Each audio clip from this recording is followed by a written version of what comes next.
I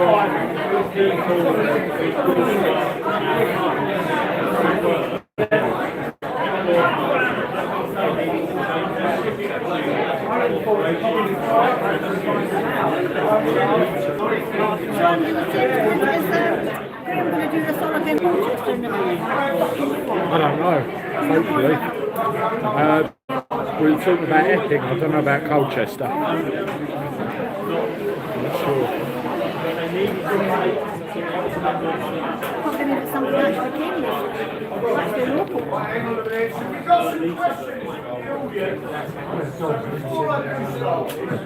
One question was asked to me earlier on, and I said, how did you learn so much about law?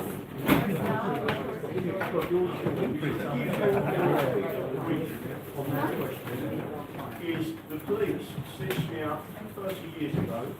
I was a category A prisoner in a high security prison with 3 years of sentence.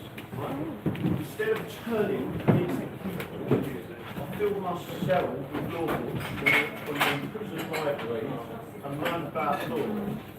As a category A in KHMP, 4-march prison, and it wasn't as a triple A, double cat A, and then down to a single A.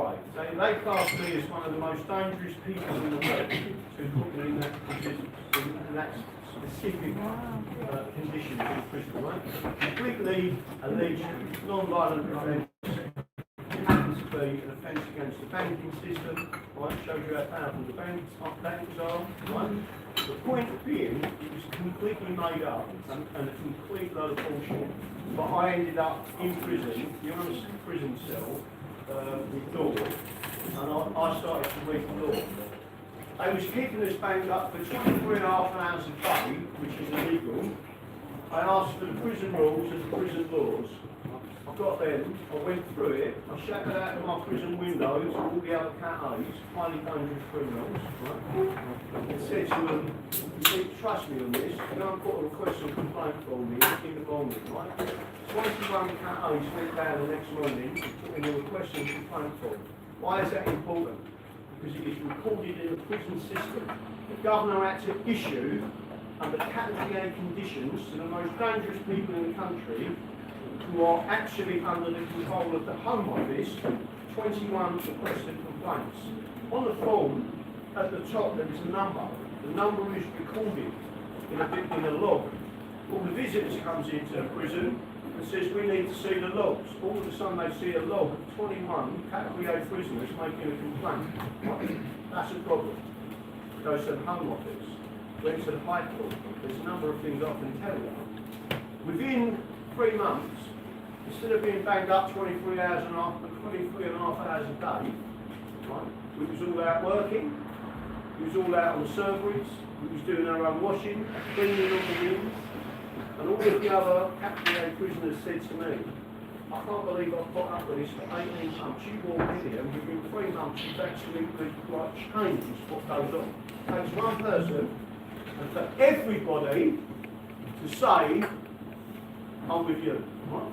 They went in, they asked for the paperwork, they got the paperwork, it was recorded, all the governors come in and said, what's the problem? And we said, this is the problem, what they're doing is unlawful. It went before a high court judge, and the governor of the prison tried to lie. It was before the judge, and the judge said, these people are saying that they are banged up 23 hours a day. And I'm talking about the Monarchy.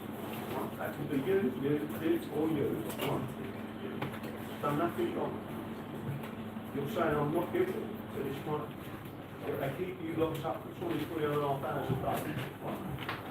When it got to the High Court judge, the High Court judge said, how long do you let them out? And the government said, no, we let them out to do this, we let them out to do that.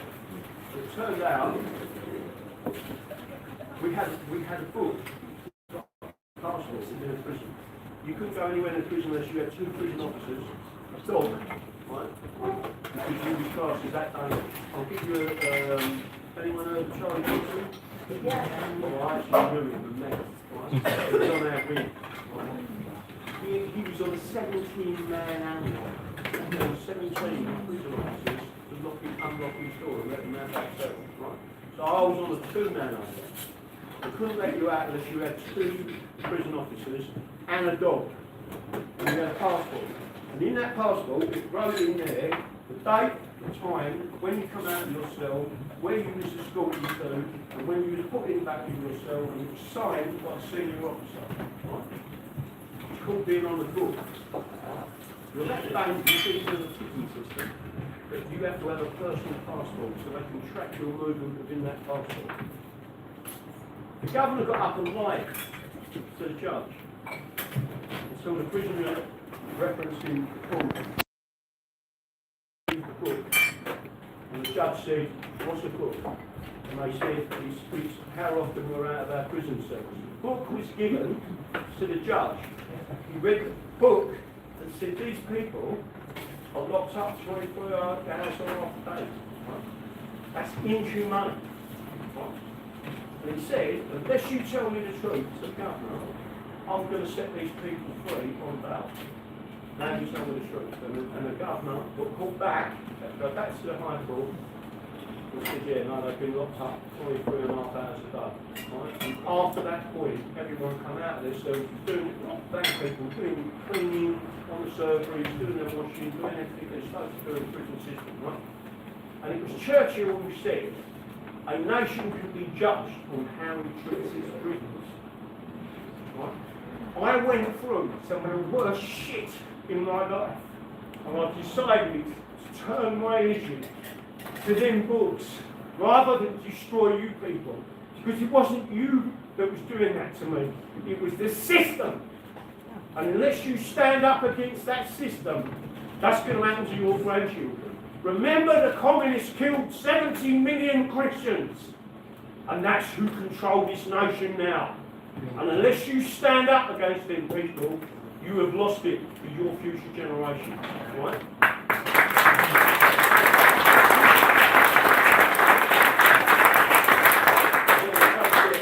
There's more of the story, but again, I was in a coma when I was 24 and died. I went to the other side. Right? I'm telling you now, unless you stand up against these people, you are lost. And I will not allow England to be lost. That's it. Stand up for yourselves. Ask any question you want, literally, but make sure, listen, I don't do, listen, I'll tell people this, I don't say it online normally, I don't pay council tax. I will not give money to these people. You're paying for your own demise, and you need to stop it, right? And one of the things you need to do is stop paying council tax. The other obvious one is stop paying the TV licence. It's propaganda. It's communist propaganda. Stop paying it. The biggest thing that anyone's ever said to me was Tucker Carlson. Anyone heard of him? Yeah. Tucker Carlson said there's one way of putting this system down. And the guy said, what's that? He said, don't pay any unsecured debt. Right? I'm not talking about the mortgages. Any unsecured debt. Credit cards, any sort of loan you've got, if it's unsecured, stop paying it. You will crash their system instantly, right? That's why they shut me down. That's why they're attacking Tucker Carlson. That's why they're attacking all these other people, right? All I'm doing is telling you the truth. That's why they shut me down on YouTube. That's why they shut me down on Facebook. They even took me off of Twitter. Why? Because they tell you the truth. I'm only telling you what the law book states. Right? So any questions, crack on from there. Right, Graham, where are our constitutional allies? Who is with us? Some of you might like this. President Trump. Yay! President Trump is with us. He's not. Right, so let me just make sure, I'm not going to I won't go any further than what I am going to say with this. President Trump is a constitutionalist, right? Whether you like him or don't like him, most people have got the wrong impression of him, right? But he is a normal, everyday person. He is not a politician. He is who they fear the most. Someone who stood up against the system. He is now taking them down. I said in 2016, by the way, I was actually on LBC. They used to ring me up, believe it or not, and they said, we want you to talk to Alex Salmon. Does everyone know Adam Salmond? Yeah. I personally believe they married him off, right? Because he was the real person to Scotland, right? They used to get me on with Alex Salmond, and I said to Ian Fowle, otherwise known as Ian Fowle, right, and Alex Salmond, President Trump will be the next president of the United States of America, and they both laughed at me. And they said, why do you think that? And I said, because I speak to real Americans. I do these seminars, by the way, in America, right, about the Constitution. They understand constitutional rights and common law rights better than any Englishman, especially Texas, right? And what they said to me was, Trump is one of us. He may be rich, but he's one of us. He believes in inalienable rights. Anyone that heard of the Mormons? Yeah. Right? The Mormons, whether you like them or not as Christians, it's irrelevant, right? They believe that the common law is God's law and the Constitution is God's law, right?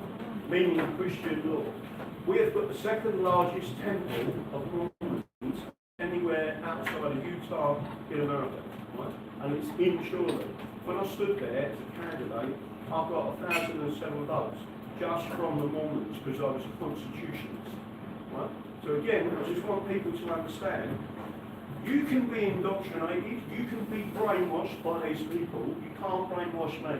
I haven't watched TV for 15 years. I don't listen to the radio. Right? Anyone heard of a group of people in this country called Plymouth Brethren?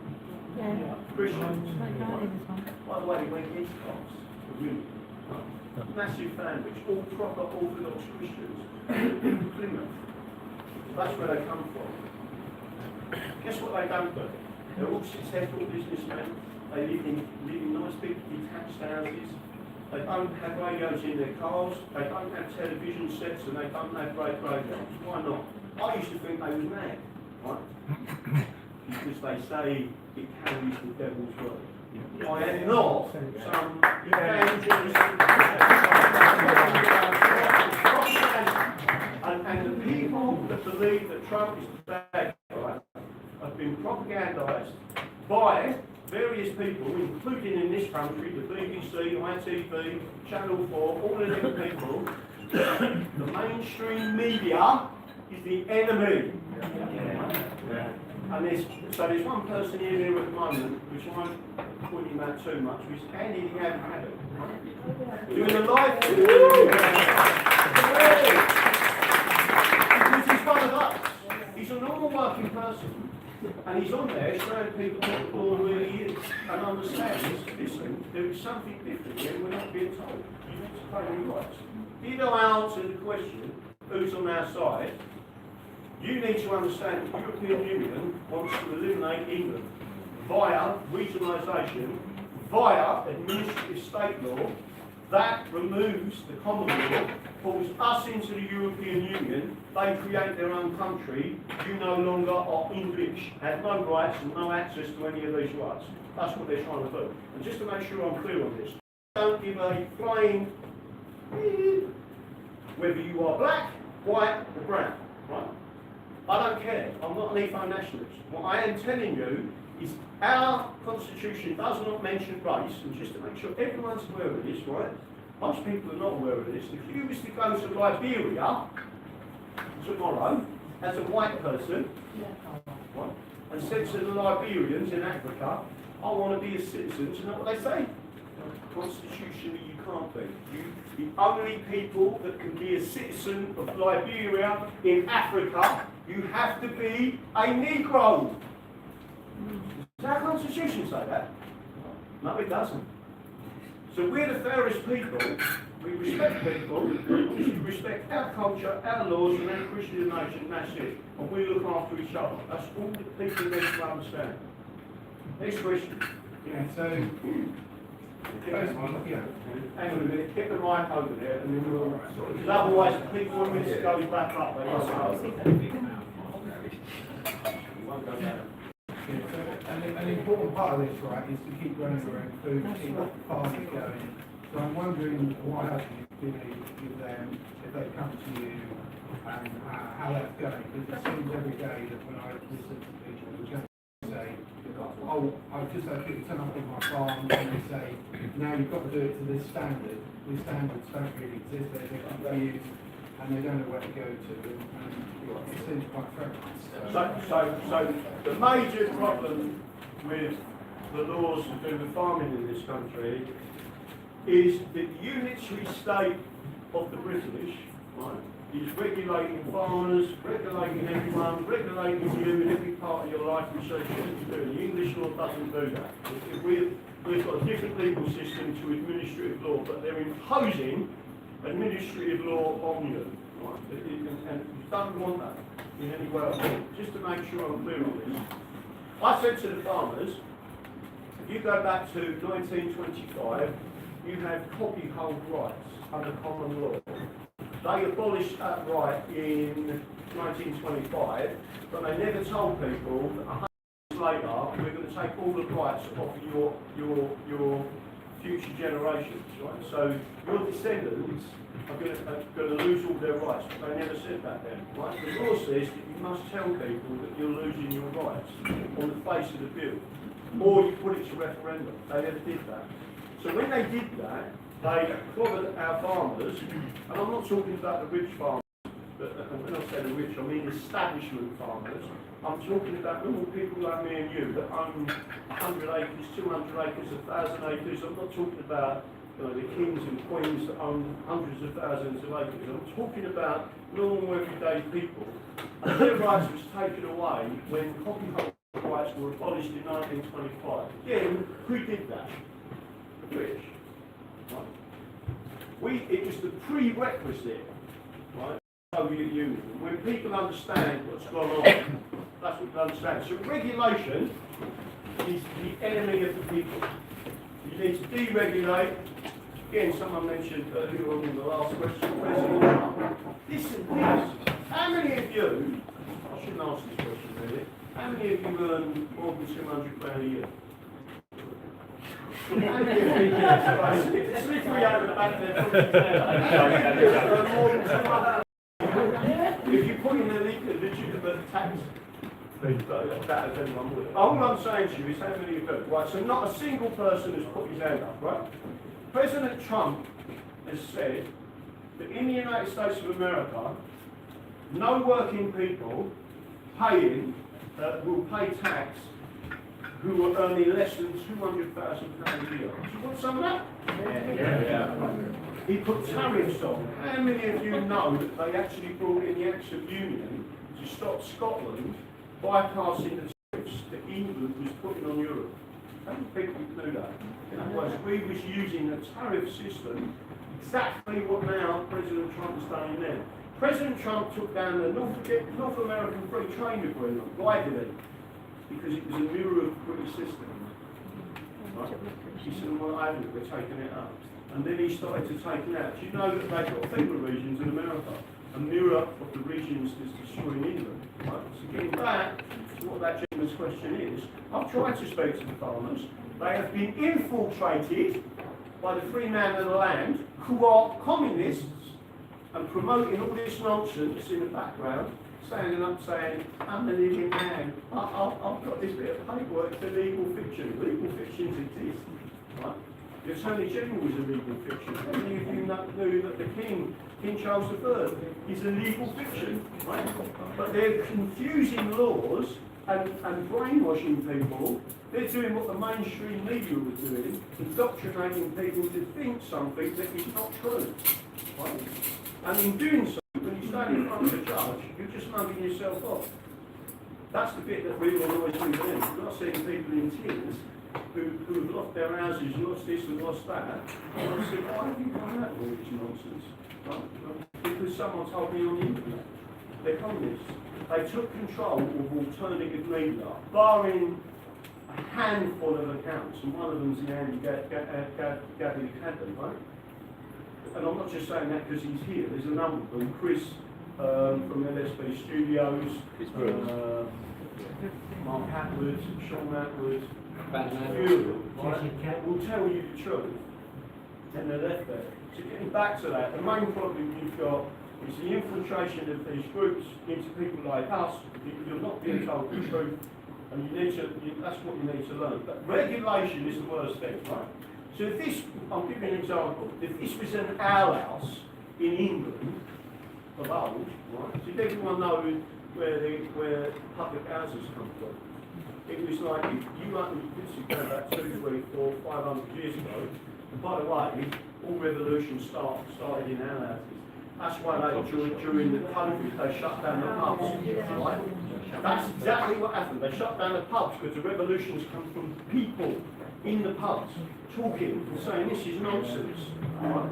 You know, why do I have to put a mask on and eat my dinner and lift the mask up to eat my dinner? I'm breathing over the person, and then I think you think, well, I've talked to you animals, I'll put it down. And everyone was doing it, except me, by the way. But what I'm trying to say to everyone is that was like a prerequisite. They wanted to see how many people would push back. Right? And they didn't push back enough. I did.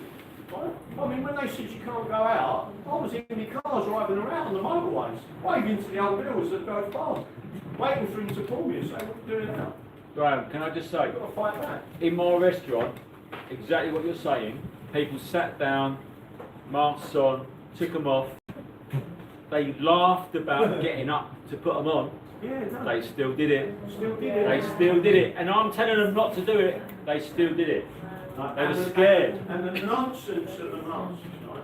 I mean, the stupidity of it. This is all about regulations and government control, right? So I'm going swimming. Right, are you really that stupid? Sad.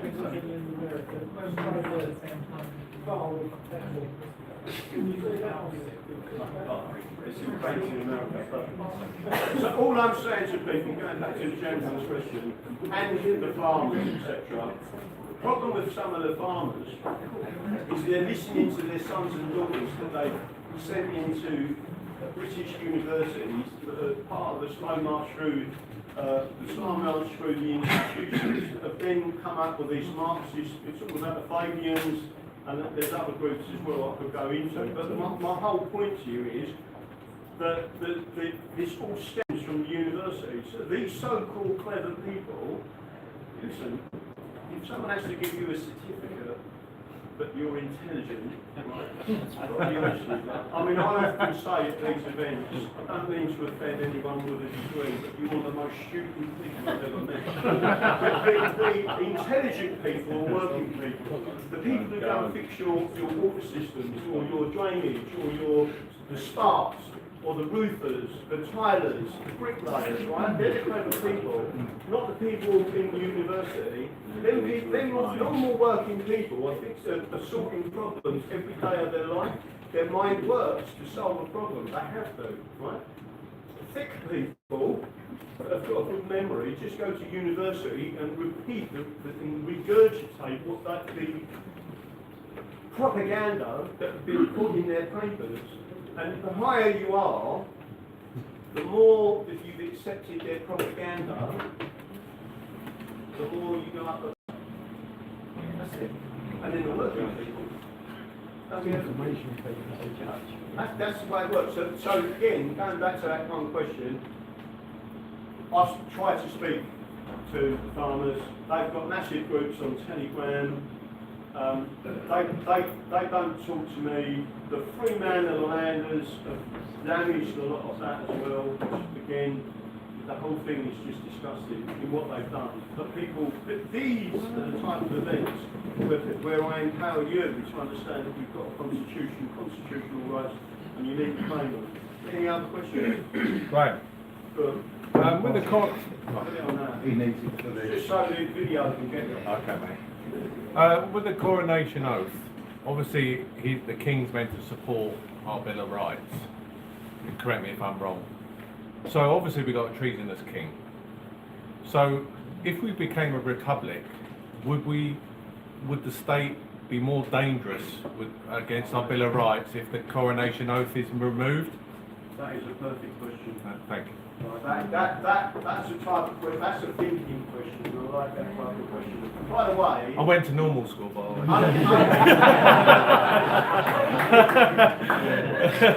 only intelligent people, I often have people say to me, that this is a silly question, I part, right? There's no such thing as a silly question, right? Only intelligent people ask questions, just to make sure you're all aware of that. When you don't understand it, you're intelligent, and you say, I don't get that, you need to explain it to me, right? And then you'll get it. And it's normally the person who's trying to explain it to you is the one who hasn't got the communication skills or the understanding to explain it. But that was a really good question, right? So this is the answer. The question is, would all these rights exist? Because the Crown, in effect, is purging his oath, there's no more Crown. I personally believe that the Crown has abdicated, and it's not a personal belief, it's what the Bill of Rights says, and it's what the Declaration of Rights says. It's what the Glorious Revolution laid down as fact, right? But if the Crown purges his oath, he's abdicated. You don't have to do it with a bit of paper, you don't have to do it with a declaration. He can do it by deed, and they've done that. By the way, that's in our history books, right? Legal history, but that is fact. So the question is, does that mean if we're a republic we lose all this? No. It means you lose the monarchy.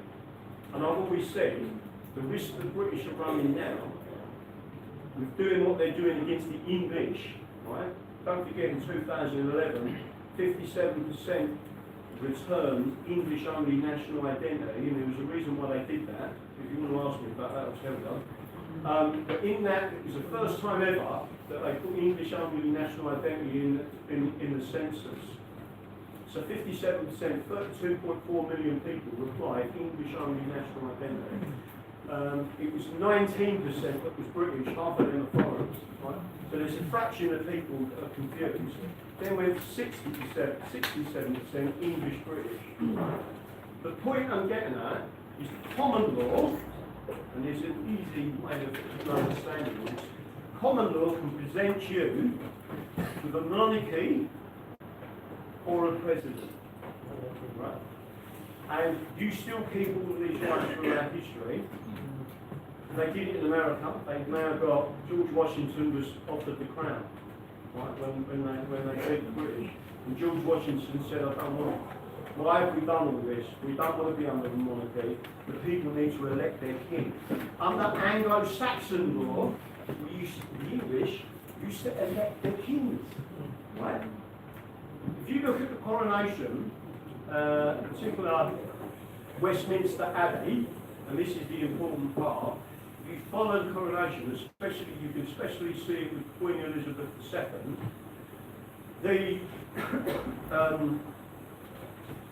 The minister, it was the Archbishop. He turns to the east, the west, the north, and the south. The abbey says to the people assembled, "Do you accept Princess Elizabeth as your monarch?" Right? And they all shouted out, "I do." If they had come back and said no, she could not be the queen. So it's a form of election, right? You've only got to go and look at it, and that comes from the Anglo-Saxon laws and why they kept it in the coronation. So you've got to understand is when we, the people, turn around and say, "Well, I'll tell you what, we don't want a monarchy, and we don't want a British government. We want our English Parliament back. We want the shires and counties back of England. We want to govern ourselves." And when you stand up under the common law, all of that is available to you. But only as you stand with one group of people. What they're trying to do is divide everyone into black, white, pink and yellow. They're also trying to divide all these different groups into religions. We have, again, I believe in non-secular nations. Right? That means I don't believe in secular nations. Right? Christianity is our Lord. That's it. If you don't like it, that's part of our customs. If you don't like it, go somewhere else. Right? Whether you want to go to Iran, whether you want, if you're Muslims, if you want to go anywhere you want, go where you want, but don't come here. So you can take it all back. So the direct answer to your question is, the king has already abdicated. We could be a republic tomorrow. We have to sort out our elections because they're as crooked as anything I've ever seen in my life. But you can elect your president. So in other words, and I'm not suggesting it would be me, it would probably be Paul, right? If you you stood for President of England, you would elect Paul. And then he is your president. Then he gets the executive powers of the crown. So in America, the reason why they've still got pardons and the form of mercy, right? So, which is a prerogative of the crown, it was all transposed to the president. So the president of America, the United States of America, is in effect has all the prerogatives of what the English crown had. And when I talk to Americans, without going into detail, there is a difference between sedition and treason. So they keep talking about certain people getting President Trump. I love it. Right? He says this is treason, not sedition. Right? And lots of Americans want to talk about it, and I'll go, go on Trump, go on Trump, go on Trump, go on Trump. Right? Why? There is no pardon pleadable for treason, no matter who you are. Right? So when they do then people, sedition is a different thing. That's against the government. Treason is against the executive. So it's against the king, it's against the country, it's against the people. Right?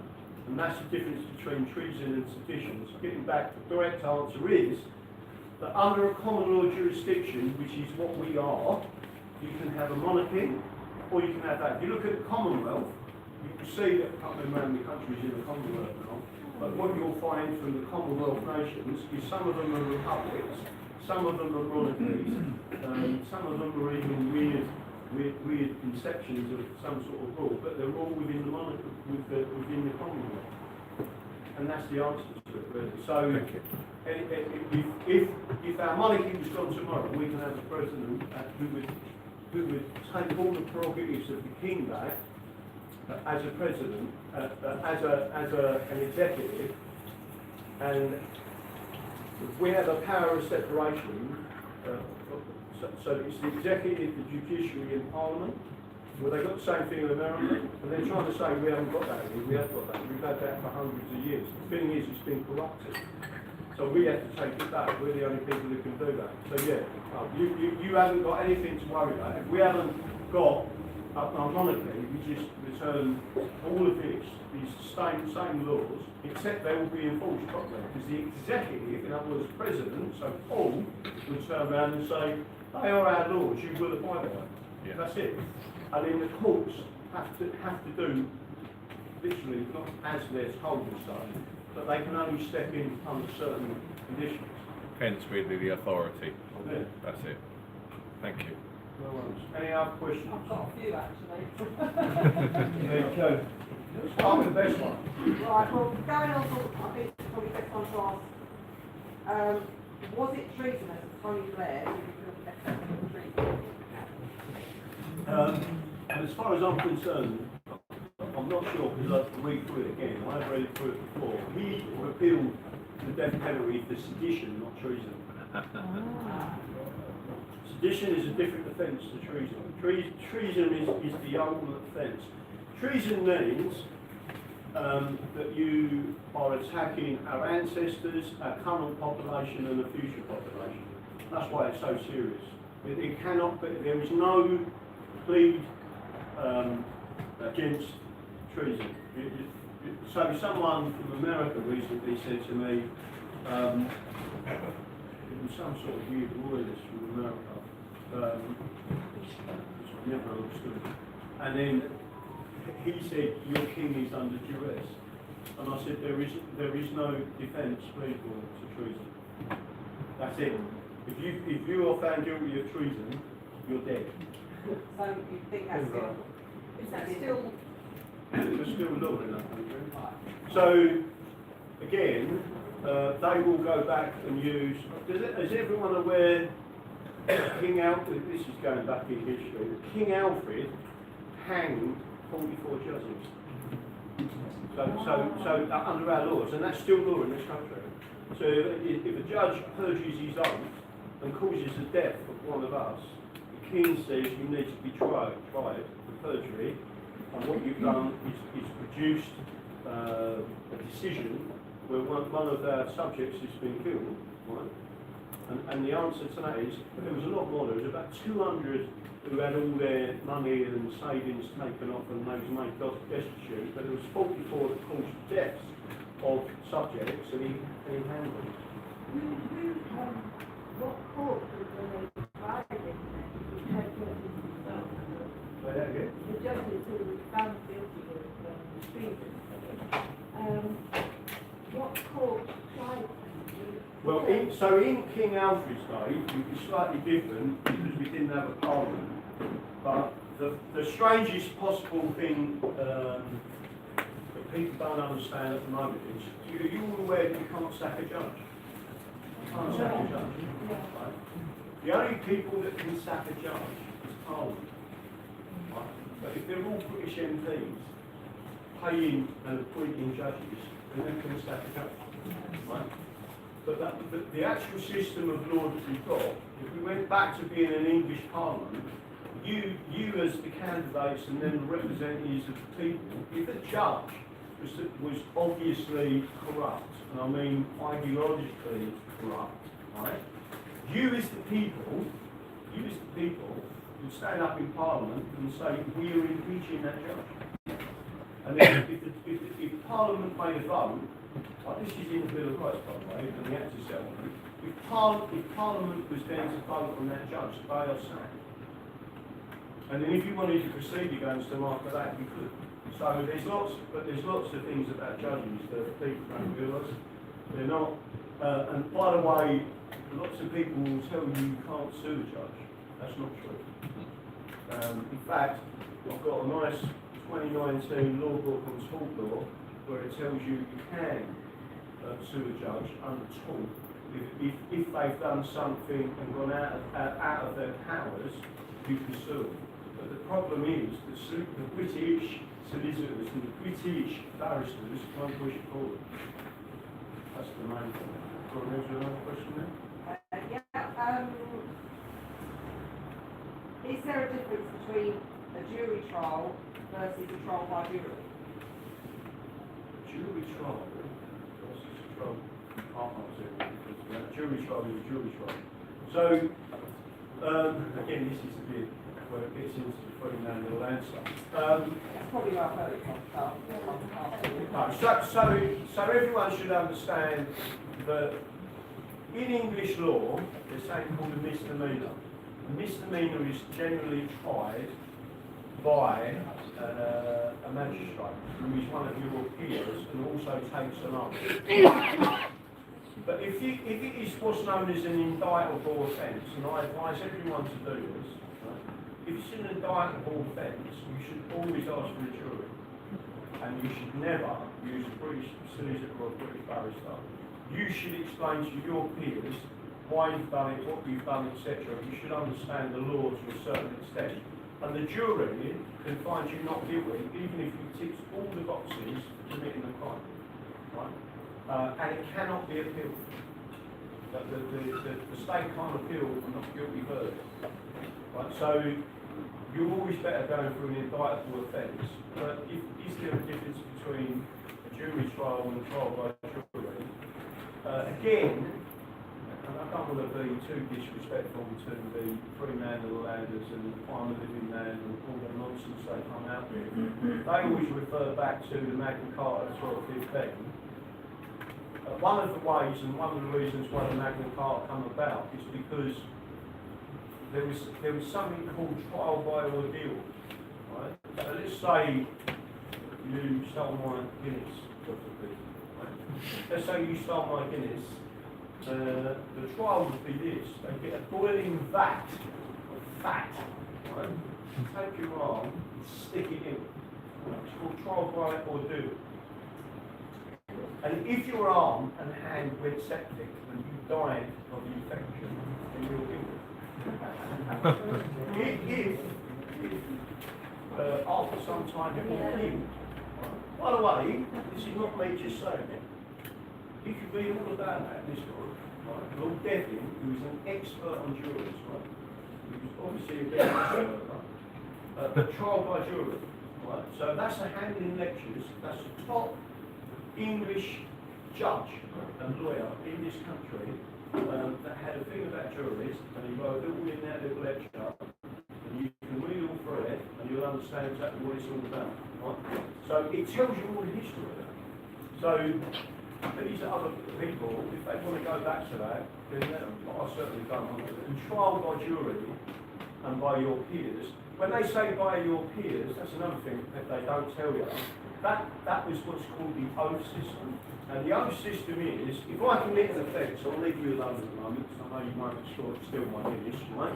If I commit an offence against any of you in the community, the oath system is, I've got 4 or 5 mates, right, in the community. This is the oath system. This is how respected the oath system was, right? And that's what the communists tried to destroy, right? I would say, I'm not guilty on my own. The judge would say, you need to bring some oath takers. So instead of it being a jury, 6 or 7 of your mates who've grown up with you come into the court, they swear an oath and they say, his character is, he would not do this. He didn't do it, right? That's what's called an oath. They're oath takers. And that's from the history of years ago. I'm not suggesting it would work now, because people don't really respect the oath system, and they should do, right? Because the oath ain't just to your community, it's to God, right? And the difference is Christians honoured that, and they wouldn't tell a lie in front of God. That's what you remember what I said earlier. If you get married in the church, then that was a solemn oath. You couldn't take a solemn oath. If you try to get away from that, they wouldn't marry it. Once you've said it in front of God, that's it. And that's what the king does when he takes the coronation oath back, and he becomes king. So he's committed the most heinous offence he could possibly commit. So that's the basis of it. There's not a difference. The magistrate system was brought over with the Normans. It's not the real way of the English. Really and truthfully, you should all be under. But the magistrate system was a way of dealing with misdemeanors still in the community. So if it's a minor offence, then why would you need a trial? And then hopefully you've got a magistrate that listens and says, oh, I don't think we need to commit offence, not do it. But I do know a couple of magistrates in Liverpool, and actually I had a proper conversation to them. They're just like Londoners, they're republicans. And she was a magistrate, and she said, Graham, I served as a magistrate for 4 years. And when I heard of a case, and she's the clerk at the court saying he's guilty, and I find him not guilty. They couldn't do anything. Right? So you can't be magistrates. Apply to be a magistrate. So if one of us comes up in front of you, you go, what's it about? And you say, the English Constitution, go, not guilty. That's it. You can't do anything. So what happened with the mayor What was that? when you arrested him? Well, he got arrested, that's on YouTube. He got arrested. He was delivering a speech, the first speech, it was on January 13, 2018. He was delivering a speech to the Fabian Society, which he's an executive member. They are Marxists, communists. The last time we had a cabinet of Fabians, apart from the Activism government, was Tony Blair. Right? They was all Fabians. And then we went to a war on the lie with Iraq. Right? This group of people that are all Fabians, there was 141 in the last election, 141 Fabians were elected. Right? And they don't tell you that they're Fabians. And their emblem is a wolf in sheep's clothing, and the other one is a turtle. Turtle means big like this, very slowly. Right? And we'll take control slowly. That's the way they operate. But getting back to that question, we arrested him. There's some funny parts of that. They called the police. Instead of doing what Antifa did, by the way, I arranged all of this, we then put a decoy up on YouTube, which is one of the reasons they probably banned me on YouTube, and sent the police to Madame Tussauds while we went into the other actual conference. We paid £50 per ticket, and there was 50 of us that went in there. When he started his speech, it was live. It went to 190 nations live. And by the way, guess who was watching it? When we stood up and said, you're under arrest for subverting the English Constitution. Who was watching it live? President Trump. He started watching it. I can't believe it. Khan. What? So Sadiq Khan sat there with the ump reading his newspaper. The reason why we know he had the ump is because when you look at the video, you can see he was reading it upside down. so on the other side of it, we arrested him. The old bill come in. And then they turned around and said, there's lots of this. We had a gallows outside as well. And the young girl come in and said, you've been asked to leave the trespassing. So I stood up and said, we're not trespassing. And he said, what do you mean? I said, we paid for tickets. The only way they're going to get us to leave is if they give us a full refund, which works out to about £2.5 grand. Right? So I said, you've got nothing to do with this. This isn't trespassing. We've got tickets to this event. You can't ask us to leave. Right? And then in the end, the senior people, by the way, we also arrested Keir Starmer on that same warrant. And then people was all saying, I can't believe this is going on. And it went on for about an hour in there, proper disrupted it. The other thing that we did, right, they had already planned on this event to go to the pub up the road, right? So when they come out of the Fabian conference, there was 3,000 of them, come out of the Fabian conference, they was going to this pub. So when we come out, none of us was arrested, by the way, everyone walks away from it. I always say a successful process is when no one's arrested, right? I can't sleep until we're all out and everyone's safe, right? Goes up to the pub, pints of Guinness, right? What did we do? You know, anyone heard of taking their colours? Taking their colours is an army thing. Basically, you know, you're not allowed to drop the flag on the battlefield and all that. You drop the flag on the battlefield, you've lost the battle, basically. So you keep the flag up, right? So we all went then, 50 of us, into their favourite pub and took their colours. So as they come out of the conference, we was in their favourite boozers. Said, well, what you going to do? Get us evicted from here? Not going to happen. Right? And we're all in there having a drink, and they had to go and find somewhere else to drink. Right? So we took their colours. The other one was Sadiq Khan. This is not me playing the young. Some people say to me, I don't know where you get the bottle from. He was at the O2 doing a State of London speech. 3,000 people again in the O2. And then as he started giving his speech, I went right at the front and stood up, right? And I pulled out full documentation. I said, you are a jihadist. You was investigated by MI5 and MI6 on the authority of Parliament. Your personal friends are jihadists. You visited them in prison, not as an MP and not as a lawyer, as your personal friends. You are part of the Turkin circle, right? Which is, again, I stood in his constituency.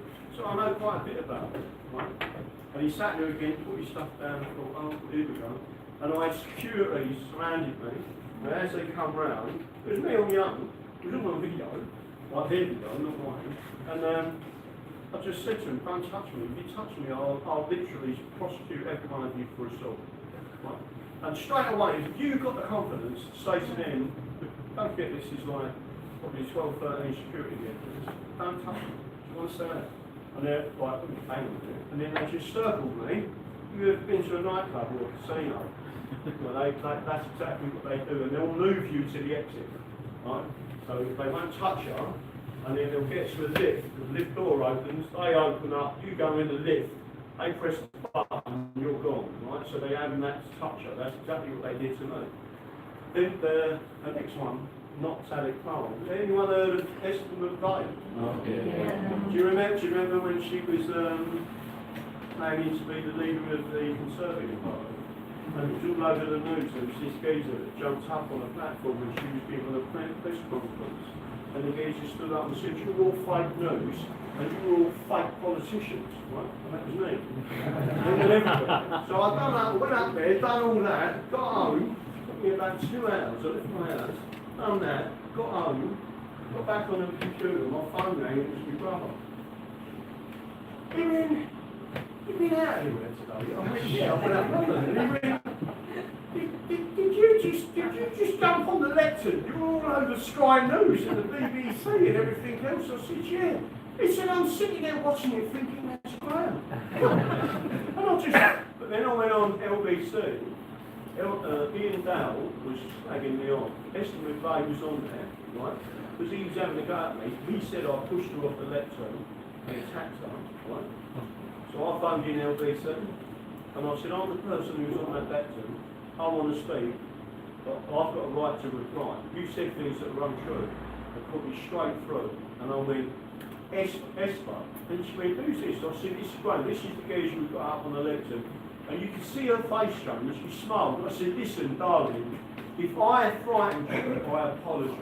And she went, Graham, you did not frighten me. And I said, they're trying to say I shoved you off the lectern. She went, no, you never. You waited for me to leave, and you jumped up and got on the lectern. We're having this conversation. Me and Belle's like, oh, look, I mean, I'm trying to stitch him up, and she's backing him up. But she said, I understand your anger. You're angry that we have stitched you up over Brexit. And I said, I am more than angry, but I would never harm you. And she said, I understand that. And that was it. So I had the right to polite, but they're trying to tell lies, right, about me. He wasn't even there. It was a wrong video. I never pushed her anyway. She got stored up. She's quite nice, by the way. And her husband is a complete enough win. What she's doing with him, I'll never know. But that's the whole point of it. You just got to have, first of all, you need to be controlled, and you need to understand the law. And you just need to take it forward. That's it. And always try to be higher moral than what they are. Because most of us are. The majority of working class people are not nasty people. They just want to get on with their own lives. Any other question? You know when King Charles, during the coronation, he went behind the screen. It seemed a bit unusual that he didn't want us to see what was going on. Is that, I know he's not a Christian anymore, I know he's not a people. But is that what happened there? Because he's denying his faith? That is the first time in history that a monarch has gone behind the screen. Everything should be in the view of the people. He didn't do that. I consider, so the first thing to say to you, that was all wrong. I don't know what happened behind the screen. And the thing is, we should know what happened behind that screen. But he is a defender of the faith, and defender of the faith means the Christian religion, and it means in particular Protestant religion, which both of those laws up there on that screen protect, right? He has perjured his oath if he goes and talks about any other religion, or he is any other religion. He can only be the king if he is a Protestant king. Full stop. And if he isn't, he's abdicated.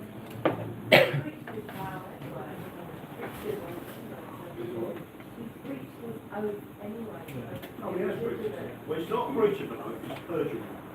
People need to understand perjury is not the same as perjury as in giving evidence. Perjury in your oath is a common law offence that goes back hundreds of years.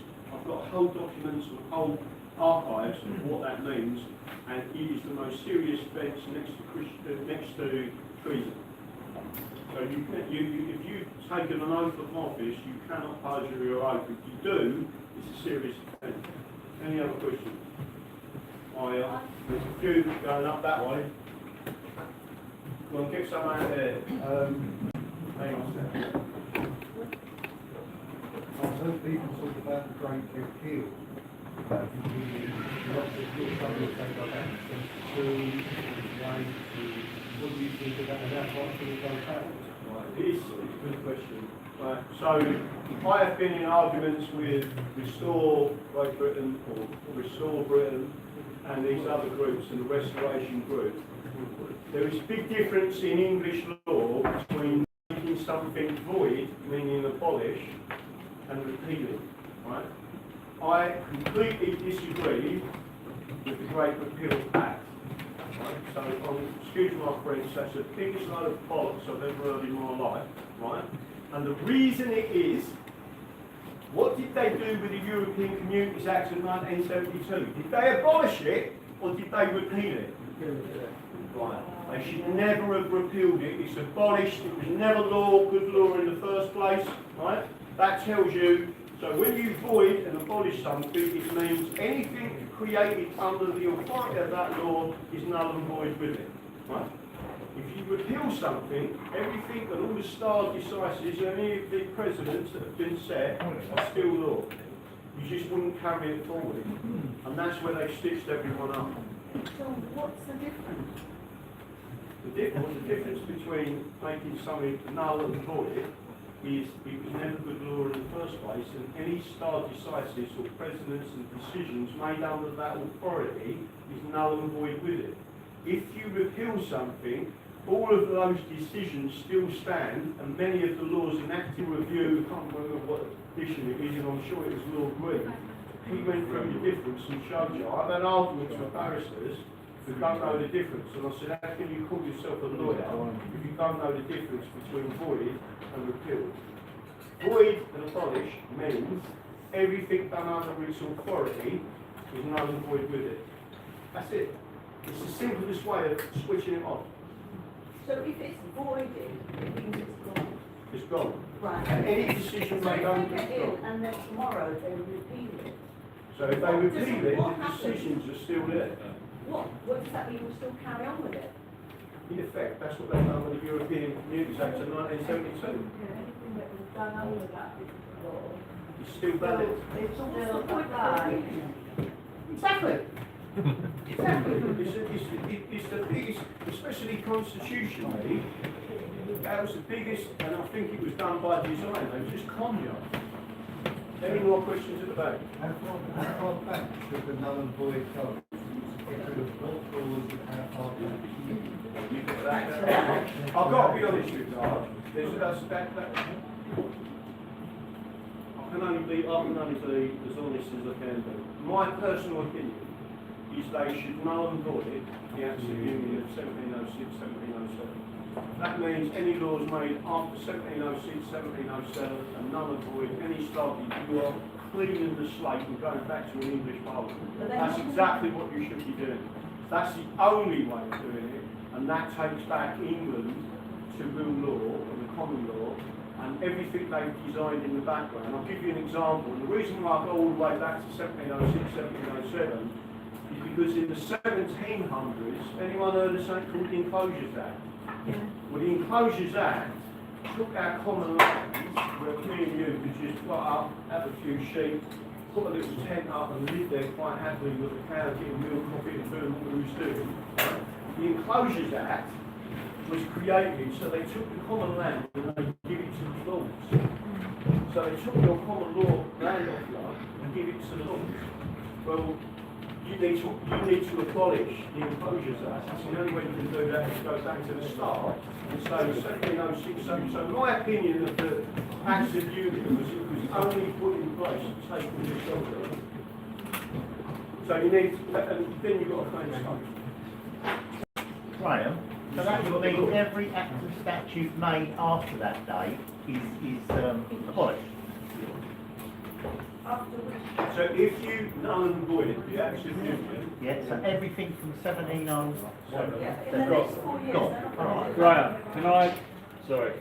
That sounds like a good idea, really.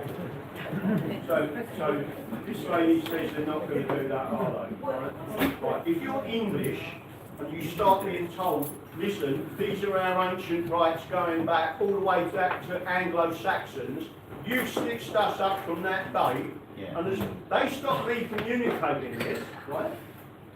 They're not going to do that. What does that mean? The ruling class won't allow it. Who are the governors here? Yeah, we are. Us or We them? are. We are. Right, so we need to take it back. And then we turn around and say, that stops there. That's the only way of resetting. That's what I call a people's reset. You go all the way back to there. What does it mean? It simply means you go back to the common law. Judges will have to start doing what they're supposed to be doing, Yeah. which is judging you in the common law, using juries instead of doing all this You have to learn administrative it first. everything that he says. You wouldn't be living under any regulations. Yeah. Right? Our houses, again, would be our houses. If I wanted to open a pub up, I don't have to ask for a licence from anyone. I just make my front room into a pub and start saying, well, a pint of all of the regulations we lose, all the taxes. The reason why a pint is £5 a pint is because most, they've done that against the working class. It's all the way there. By the way, just to make sure everyone's aware of this, George Galloway, I wrote a statement for his election because I don't agree with his politics, but because I see his election was stolen from him, this is back being spent, I'm doing this, I'm saying this. When I talk about working people, I'm not referring to you as comrades. He referred to me as, when I started stepping up to him, well done comrade. Right? I said, don't call me fucking comrade. I am not your fucking comrade. Right? I am not a communist. I'm an Englishman. Right? So we ban, and it says, you want me to read it out to you, I'll read it out to you. We ban fascism and communism. The English do. Right? So what you're doing is you'll take it back to the reset position, but all of our own laws are just there, they can't do anything about it. You reset, it's a people's reset. So you've got to attack the ruling class, not the other way around. Who's got the, hang on, there's a light coming down the bottom there. I think there's someone at the back. Hang on, there's someone at the back there who wants to ask a Can I just question. ask how this involved the Cabby Act of 1666? Say that again. Can I ask how this involved anything to do with the Cabby Act, the 1666 Act, where we have to go and claim our rights back before the age of 7? Most of that's bollocks. Yeah? That's free man of the land bullshit. Yeah. So I don't answer it. But 1666 was really important. Right? There was two things that happened in 1666. One was the Great Fire of London. Fucked everyone up. Right? They created a special court for 2 years that had a sunset clause. And if they hadn't have done that, the country would have been finished. So they created that. Most of the people coming out of this nonsense about 1666, there was something else that happened in 1666. Has anyone heard of 1711? Do you understand 1711 was the Jewish, what do they call it? Messiah. Yeah. Right? And then it went 100 years later, the Frankists and the Dumas. Actually, Dumas was 1711. 1711 had 1 million people following him, and what they believed, and this is a complete and utter reversion of everything that a Christian believes, they believed in redemption through sin. Right? Just to make sure you're all clear with this, if you're listening to them, they rape their fucking kids. That's part of what they do, because they believe that is such a sin that God will let them into heaven. Right? That's Sabbatine, they're the Sabbatine. Right? They create the biggest sin. They want wars. They want people murdered. Right?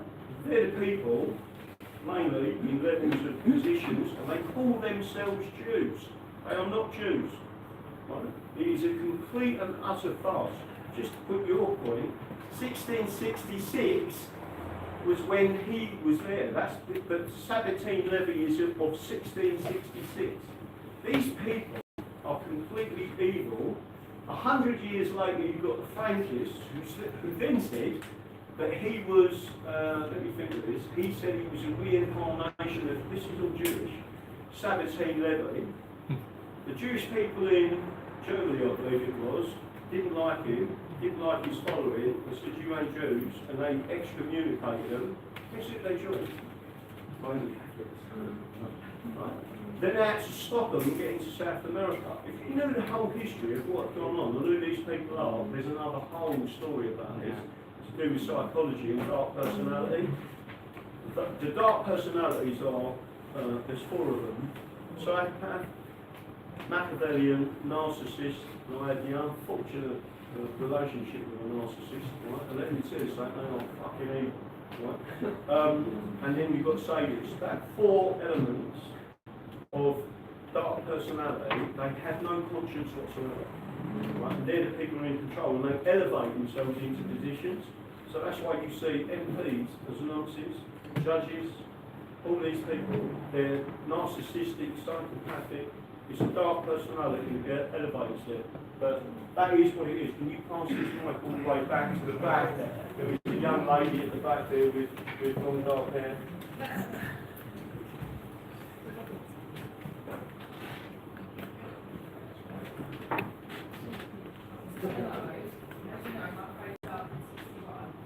But what they're saying is in 1215, Article 61, 1297 was removed because it was Catholic to the Pope.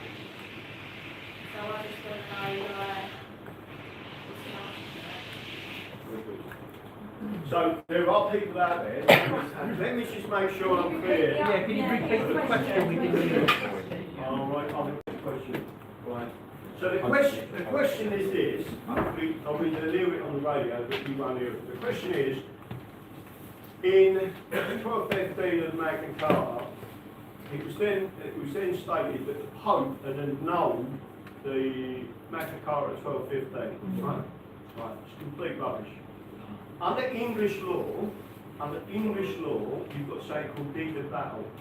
So what they said was they annulled it because King John had a knife to his throat and sealed the Magna Carta because of that, right? Well, you can't do that, right? Under deed of battle, but this is ancient English law, been well into this and shown people it, right? Ancient English law says you cannot do that. Deed of battle means you've lost. If you've got a knife to your throat, if they cut your head off, right? Doesn't matter how you do it, deed of battle, you've lost. And in any form of war, under the terms of 1215, if you won the battle, you win the land. That's it, right?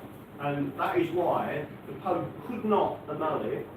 There's a secondary element to that, because, and I can't remember the name of it because it's in Latin, there's a trilogy to the Magna Carta, and the same as there's a trilogy to the Bill of Rights. And there's two other laws back it up, where they took special oaths, and the special oath said it's still in effect. Right? Someone who comes from Essex, his name is called the Secret People, right? He does really good research, and he'd come up and showed all of that, and I went through it and showed people and said that's absolutely right. But he went through all the archives of it. So the answer is you cannot annul the Magna Carta 1215. Two reasons. One is when they say it's about deed of battle, that's what the English law was. We're not interested in what the Roman Catholics say about it.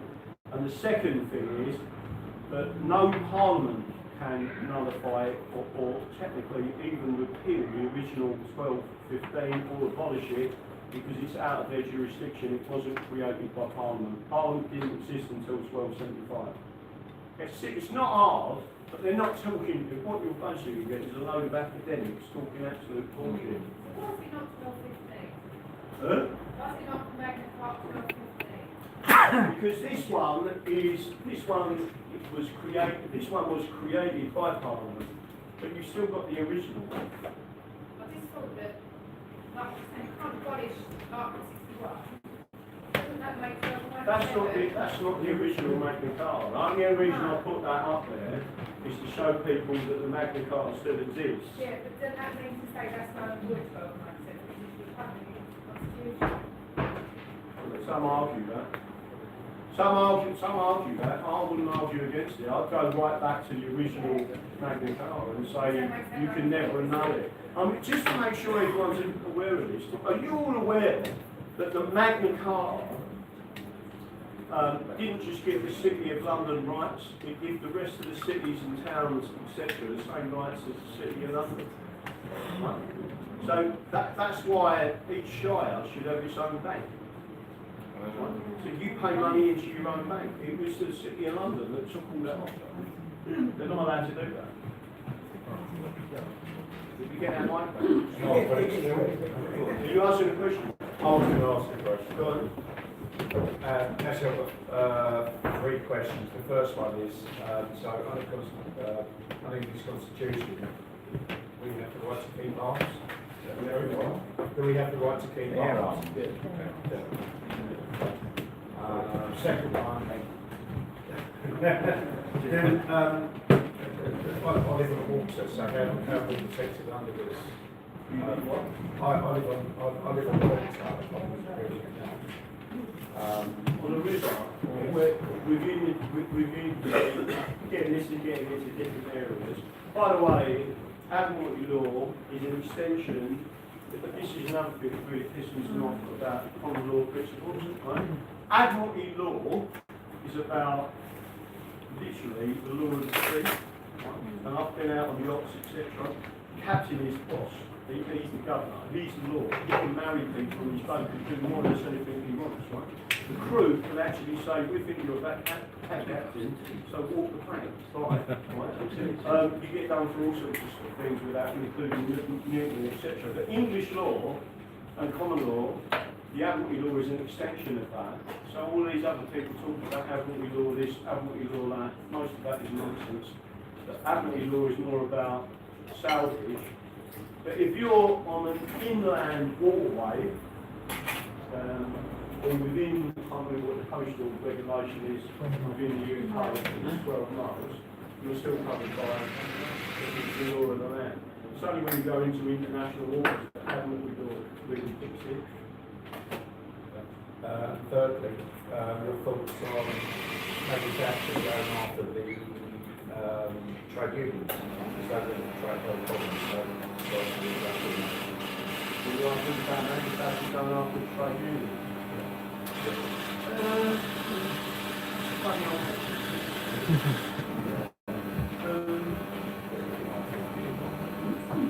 rather than me have a proper Margaret Thatcher about going after the trade unions. By the way, I was in Parliament some of the riots, especially in Wapping. Was anyone at the Wapping riots? That was a proper battle. Right? I can tell you now, everyone who watched off Margaret Thatcher, you can look at the Labour government, at the Labour Party, because they got a massive majority and could have overturned all the Thatcherist laws of the unions and didn't.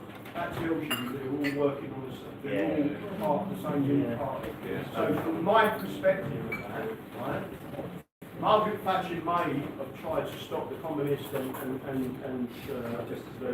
the miners, etc. It wasn't just the north, it was in Kent, it was in Essex, there was mines everywhere, right?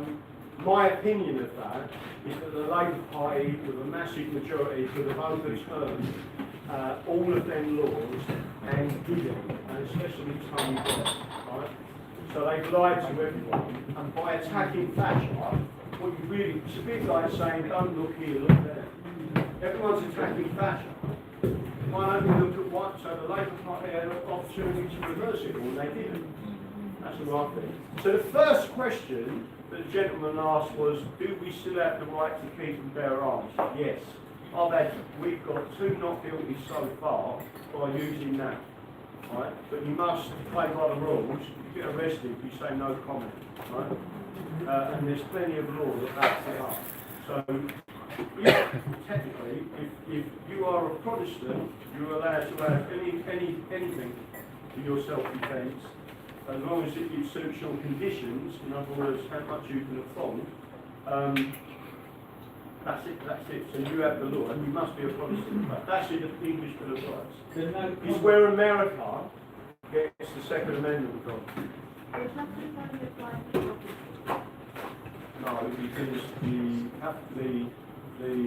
claim of right was taken up by Scots, and they did change it slightly to say that anyone, if you're English, so if you had an English Parliament, and an English passport, every one of you could have a firearm. By the way, I'm a Class A, Class 1 Marshal, right? But with a firearm. And all I'm saying is, I ain't got no fear of guns whatsoever, right? It's not guns that's the problem, it's the personality. And if you're going to keep importing people that do not have the same Christian beliefs as us, right? That his life is to be cherished, right? If you want to go around shooting people, I'm not being funny, I'll just say this to you. Don't forget my son was shot in London. Right? I want everyone to understand this as well, right? The main problem in London, if you can't ask anyone, is population tribal, right, is black on black. Right? Black people are shooting each other in London. It very rarely goes outside of that circle. Right? So you've got a problem with a group of people, for some reason, I don't know what the reasoning is, they're stabbing each other, they're shooting each other. Right? Well, if they were Christians, they wouldn't be doing that. Right? And if they were brought up in a Christian way, they wouldn't be doing that. I'm in Devon, there's a couple of black families. When you say to them, I actually got the front glass with me, I don't want my family growing up in London. Because they're trying to protect their family, and they just want to be like us. I ain't got a problem with that. So you've got to understand, who is causing the problem? Well, it's them. Where did they get it from? Where is it their culture? What is it? Right? And it's not just, I mean, now you've got so many separate gangs, Somalians, Nigerian gangs, the Jamaicans used to be really bad. I'll be honest with you, the Jamaicans in the 80s were a nightmare.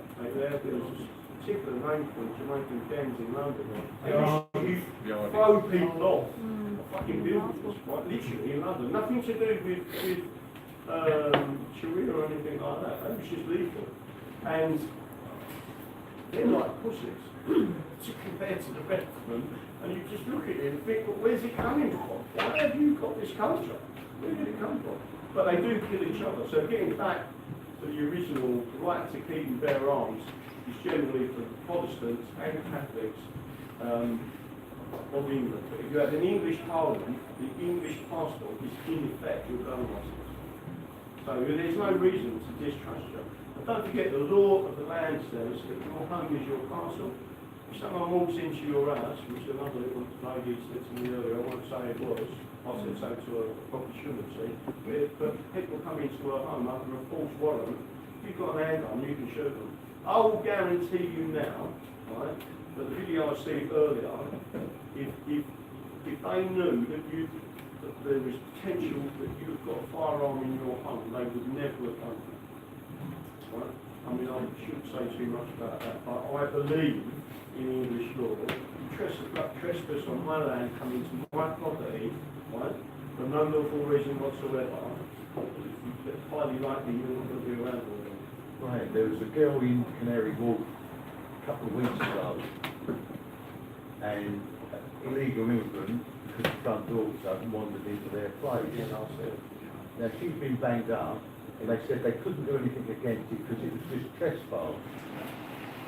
The police. So there is a difference between trespass and aggravated trespass.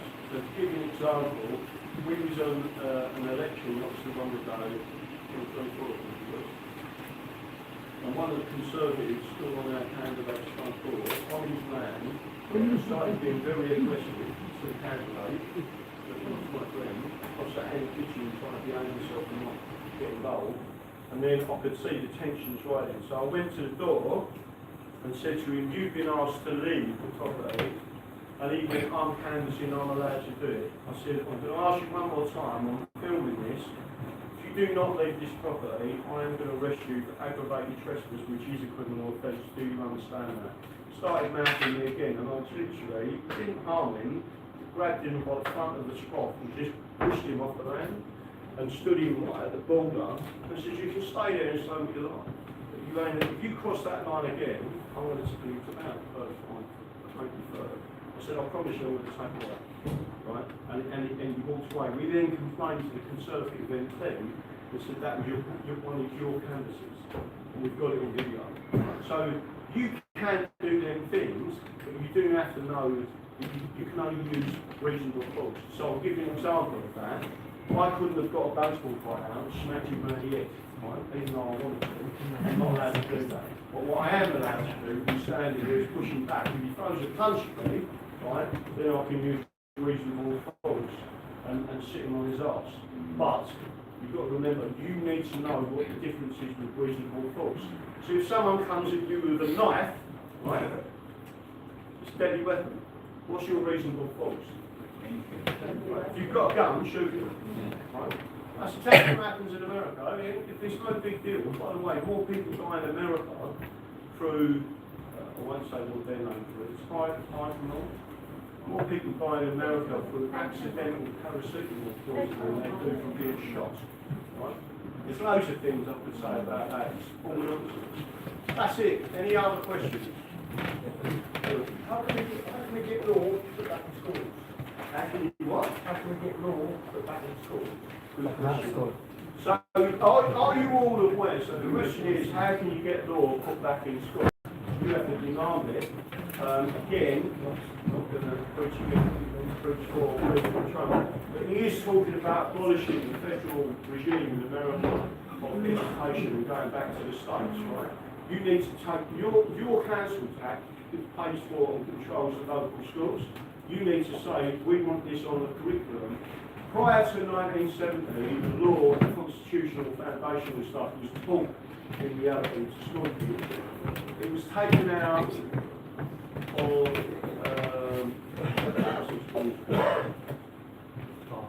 what was it? Grammar schools in, I think it was the 90s, it might have even been the early 2000s, and that's one of the reasons why the Labour Party wanted to shut down grammar schools.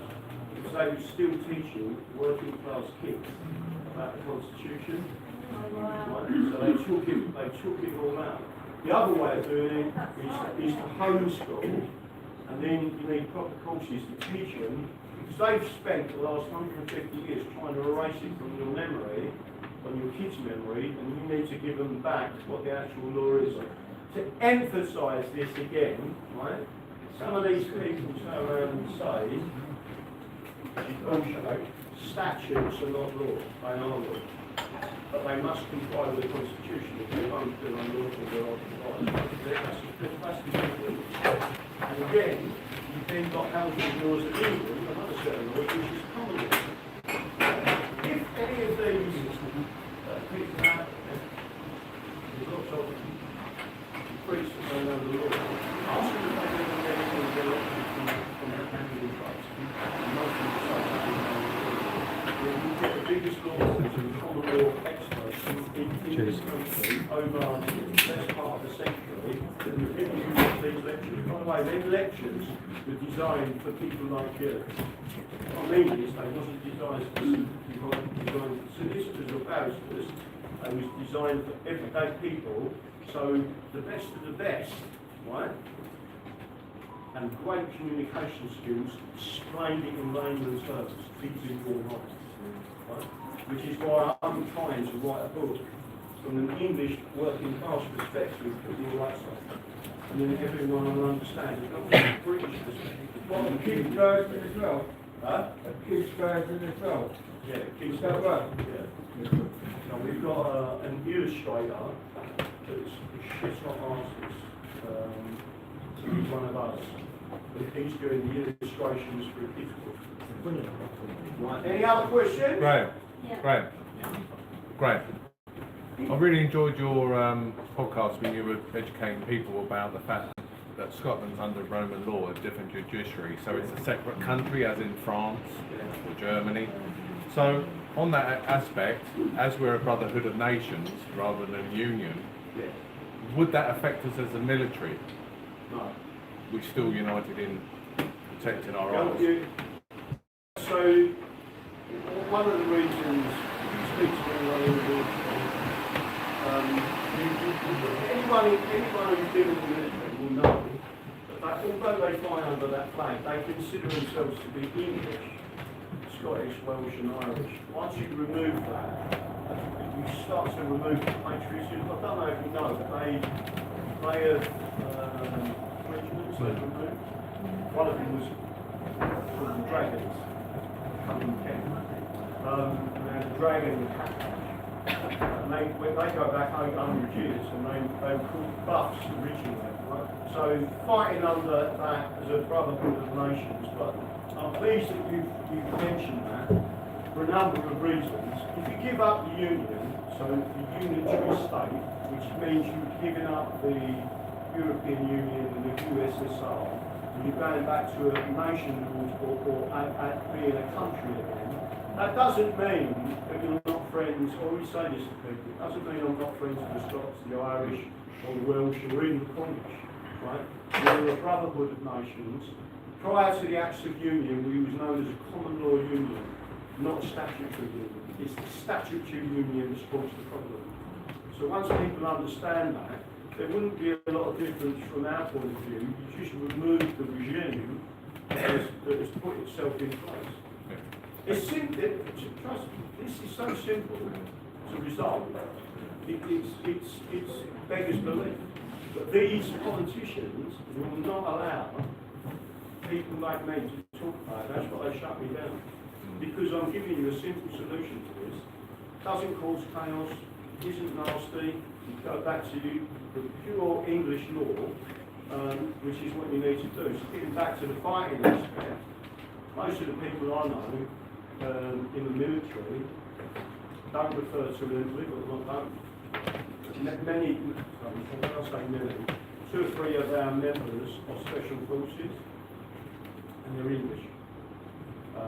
We've got Scottish members, we've got Welsh members. So when people in Scotland talk to me, they said, like, we get what you're saying, it's the template we want. We don't want to be socialists or communists. So all I say is I'm not left or right. I could say, let me put it to you, right? This is regarded as extreme right wing. Right? Let me put it to you. Who thinks paedophiles should be hung, drawn and quartered? Right? If you are a kid, you don't deserve to be on this planet. Right? So everyone's put their hands up, right? So that's an extreme right position. And I say, who believes that people with disabilities in this country should be helped and assisted by the communities that they live in to live a decent and honourable life? Who believes that? So, right, that's an extreme left position. So I'm not left, I'm not right. I'm just telling you that's a natural thing that you should believe. Right? Even as a Christian, you should believe that. And then what I get is, your people have thought this was amazing enough. Right? The Nazis call me a communist, the fascists call me a communist, and the communists call me a Nazi. I say, listen, I'll keep you two apart. Right? Why don't you describe me what I am? I'm an Englishman. That's it. I don't believe in either. And it even says it in that book. So that's all you've got to go for. Any other questions? Thank you. Yes. On one of your great podcasts, I think Andy covered this as well. It was about purging the Marxists or the fascists from the system. Was it Dicey that wrote that, or was in one of the books about purging them out of our system? So that needs to be done, right? But in order to get back to where we are, but isn't it so entrenched right now with the failings and the MPs and that it's pretty much almost impossible to do? And if it isn't impossible to do, what's the solution to do that? Well, the answer is we need. So let me just. So this is right. Houseby's Laws of England, the Common Law of England, 4th edition, volume 8, Constitutional Law. It also talks about conflict laws, which I'll just tell people. Don't like reading laws. Right? Constitutional law. Go to paragraph 1310. Crown and Executive, and I'll read it to you exactly what it says, right? It is a breach of discipline for civil servants not to obey those rules. In addition, civil servants may be subjected to a purge procedure and a positive vetting procedure. The purge procedure is designed to prevent persons with communist or fascist associations being employed on work, the nature of which is vital to the security of the state. Right? It tells you in the book it's unlawful. Right? So why have we got 141 failures? Why is the civil service full of communists? Right? When it says it's illegal, who's allowed it to happen? Right? Well, the answer is you, but with ignorance. Because no one stood up and told you what the law book says. Right? And as soon as that's why I'm saying what I do empowers you to understand it. To understand they can't be doing it. Right? So there's one other quick session I want to explain to you. This is about, I'll read you this. Just to make sure you don't think I'm pulling you whatever, right? Introduction, this is another part. Nature of the subject, right? So we're talking about countries. Because properly situated. So it says here, in conflict of laws, foreign element and foreign country, listen to what I'm saying, this is in the law book, mean a non-English element and a country other than England. From the point of view of the conflict of laws, Scotland, Northern Ireland, is for most purposes as much a foreign country as France or Germany. Right? Do you understand? The unitary state is what's causing you the problem. I'm reading from a law book. Right? And then you've got people, nearly could be something else, Steve Bennett, some barrister, talks about the UK being a country. It's a unitary state, it's not a country. Right? And then again, it then tells you, there's so much to this, I'll sit there laughing sometimes. Paragraph 403, meaning of country. A state, in the sense of public international law, may or may not coincide with a country. In the sense of conflict of laws, unitary states like France, Italy, New Zealand are countries in this sense. because the law is the same throughout the state. So what they're saying is that the law ain't the same throughout the state, common law jurisdiction and Roman law jurisdiction, you ain't a country, right? On the other hand, England, Scotland and Northern Ireland, each of the Australian and American states and each Canadian province in a country in a sense of conflict of laws, because it has separate legal systems, although none of them is a state known to public international law. So it tells you, in effect, that the UK is not a country, it's a unitary state. And then it goes to, so why are they dividing England into 9 regions, you into administrative law states, right? Remove the common law, and then drag you back into Europe, and then they make you a European country. So it destroys England. That's all gone. Everyone knows the difference between the European Convention of Human Rights and the English Bill of Rights. English Bill of Rights, 2 seconds. English Bill of Rights are inalienable rights. They're God-given rights, no one can take them off them. Right? European Convention rights are what's known as qualifiable. That means, listen to this, if the government creates an emergency, they can take all of your rights off you. That's the difference. So would you rather European Convention rights or inalienable rights that your English and your ancestors gave you? That's as simple as that. What was the question over there? I was just going to ask you, what can we do to stop this devolution? Devolution plans are going full steam ahead. And yet, if it's going to destroy England and these laws and do what you just said, we have to stop it. How? I've written to the council now. Where's the microphone right there? Right, so devolution was brought in by Tony Blair and his cohorts. You should all be aware that they refer to the United Kingdom, nations and regions. England is not mentioned, right? They've already took control completely of Scotland. It is a region of the UK. They might still call it Scotland. That's nonsense. They haven't even got a real parliament, right? It's an assembly. The London Assembly is an assembly. It's not a parliament. People need to understand they have absolutely attacked our system, right? And oh, by the way, Nigel Farage knows all this. Nigel Farage in 2014 went up to Scotland and persuaded them to stay in the Union, meaning the UK Union. Right? If Scotland had voted to leave the Union, we would have been out of the European Union like that, no deal, out, and we'd all gone back to our own nation states. It was Farage that went against that. Farage went up there and persuaded them to stay in. That's why they were so aggressive towards it. So I haven't got a problem with Scots. But devolution is the worst possible thing, and the reason, one of the reasons why I don't like the reform is because Farage has already said that their policy is to continue with devolution. So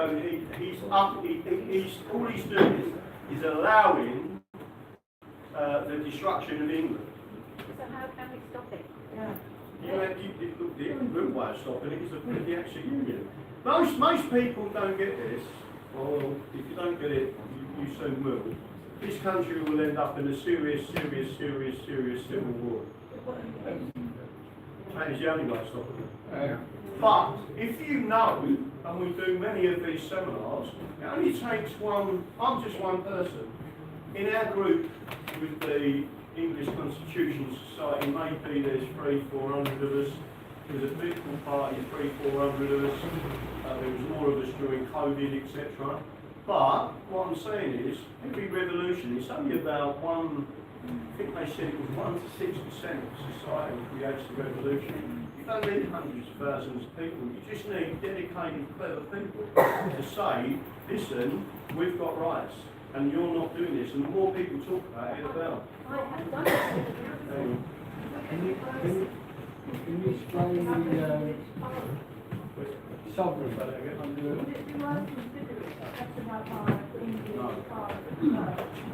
No.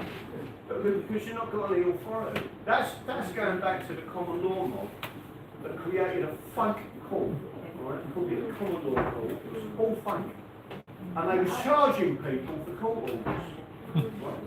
It's nonsense. Unless you're going to enforce it, right? So how are you going to enforce it? The only thing you can do, in terms of things like that, so there was something called ward and watch, right, in our ancient laws. Before we had these festivals that they send today, before the pillars, the community itself would say, right, here's 10 of us, right, we're going to go out and patrol. Because you have the right, every one of you has the right to citizens' arrest. It's your duty to arrest people. Doing that in everything as well. Can you explain the nature of sovereign of the EU? Say that again. When the people say, like the police say they are sovereign or the government is sovereign, where do we stand when trying to explain that? Right, you want me to explain sovereignty in layman's terms? Is that the question? Yeah. Right. The easiest way to explain sovereignty in layman's terms is to return to most of these judges and tell them it comes from popular sovereignty, right? So A.B. Dicey said that you're the ones who are sovereign. Police officers swear an oath to the sovereign, and they are crown servants, they are not public servants. You would be a public servant in a republic, because they swear an oath to the sovereign. There's various elements to that. But so, has everyone heard of Tony Benn? Yeah. Tony Benn is, right? So, Tony Benn said it the best possible way. He said, when I am elected, in effect, I am lent the sovereignty of people in terms of the Parliament, and then I have to give it back. He only represents you because of popular sovereignty when you elect. That's why freedom of election is so important. If you interfere with that right, you never get appointment. You've got returning officers doing money from their key. Right? So sovereignty, you are sovereign, but you're still bound by the laws of England. You couldn't turn around to somebody straight around the land and say, there's certain things that you can't do because it's against the law of the land. But your sovereignty is yours. Your vote belongs to you, it's your property. Right, Ashby versus White 1703 tells you that. The judge, it was a constitutional case, Queen Anne prorogued Parliament, right, because of it. Because they was trying to debate the rights of an Englishman. You're not allowed to do that. You can't take our rights away. So when you understand the full history and the full judgments, but explaining sovereignty is like, it's simple, and in common law, it certainly means, your sovereignty means you can do anything you like, as long as you cause no loss, no harm, no injury, no harm to anyone else. That's the common law. You can do what you like, but no one else. That is the sovereignty of England. But trying to explain that to people, the sovereign, as in the crown, is it's part of. There's a separation of the reason why the Glorious Revolution was glorious is because it actually initiated, and Queen Elizabeth II said it on July 21st, 1988. She made a declaration, and what she said was there is a separation of powers. The High Court itself, and so as the Supreme Court, have accepted there is a separation of powers. But you have to enforce that. All the time you allow Parliament to draw in the other two powers and become the star chamber, they're taking away your sovereignty. So the biggest part of your sovereignty comes from your vote. When you elect someone, you're lending your sovereignty to that person. That's why they're your representative in Parliament. The fact that it's all gone over to party politics and all that is a different argument. So it's simple to explain it, but complex in the way that they've taken away your sovereignty. But it is sovereignty, it's your rights. Sovereignty, yeah. So your rights are part of your sovereignty. You have got inalienable rights, and they don't like it. So can you tell us about so the vote, the I do not consent vote, and what the implications are when we have a majority of people saying I do not consent to Parliament. You sort of speak to us about that.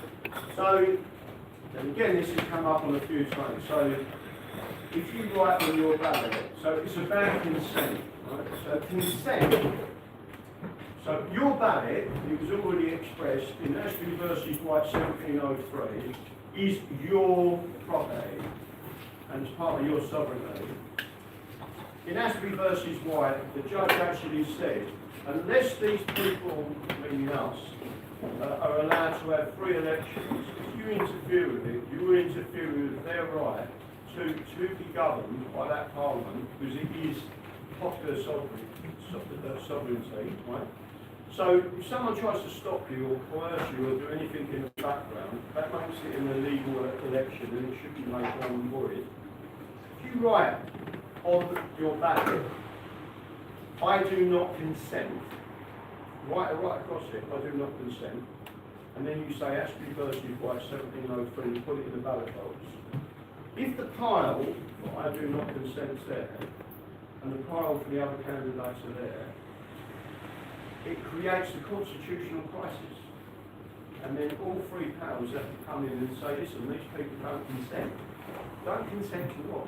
Right? The judge, Chief Justice Holt, said in that particular thing, in that particular case, the judge said, you cannot tax them and you cannot make laws unless they consent and they don't consent. But if you don't vote, you're complicit and you allow them to continue. That's why it's so important that you write on the back, or not on the back, on the front of the ballot, I do not consent. Unless there's someone you agree with, right? But I mean, we as a political party, we haven't got any whips. Our manifesto is the English Constitution, and we actually say what we do on the tin. So we have the main three things we stand for is self-determination, standing up for pensioners. Anyone who's a pensioner should get a full pension, which is the equivalent to the minimum wage. Right? You can't say something's the minimum wage, but that's what you need to live on, 42 hours a week, and then say to a pensioner, yes, we're only giving you £9 a year. When the actual living wage is something like 19,600. So why are you doing that when they've worked all their lives, right? They con people. And the third thing is disabilities and disability rights, etc. That's all we stand for. That's why when we take things to court, it's a bit difficult for a judge to turn around, because, again, certain people like Tommy Robinson and others have sullied the name of the English and the English flag, and created these issues and allowed the mainstream media to believe we're bad people. We're not. We want is real news increase. That's it. There's nothing hard about it. There's no rocket science about it. So getting back to Ashby versus White, that law was a big constitutional case. In fact, it's in all these books. This one, let me see how what's happens going right. Bring this one up, right? This is one of the books where Dicey, A.B. Dicey, learned the Constitution, right? So all I'm doing is showing you how big it was. So again, this particular one, if you look at this, it tells you on the front pages, it separates the Constitution of Scotland, the Constitution of England, etc. Right? Goes to this other page, it starts talking about Ashby versus White, and it tells you the full story of them. And then there's the full judgment. But no one's being taught it. You should have been taught that in school, to say why your vote is so important. Is everyone aware, just to get back to Ashby versus White and I do not consent, are you all aware that working class people was attacked in 1819 at Peterloo, just outside Manchester, and they killed 19 of us?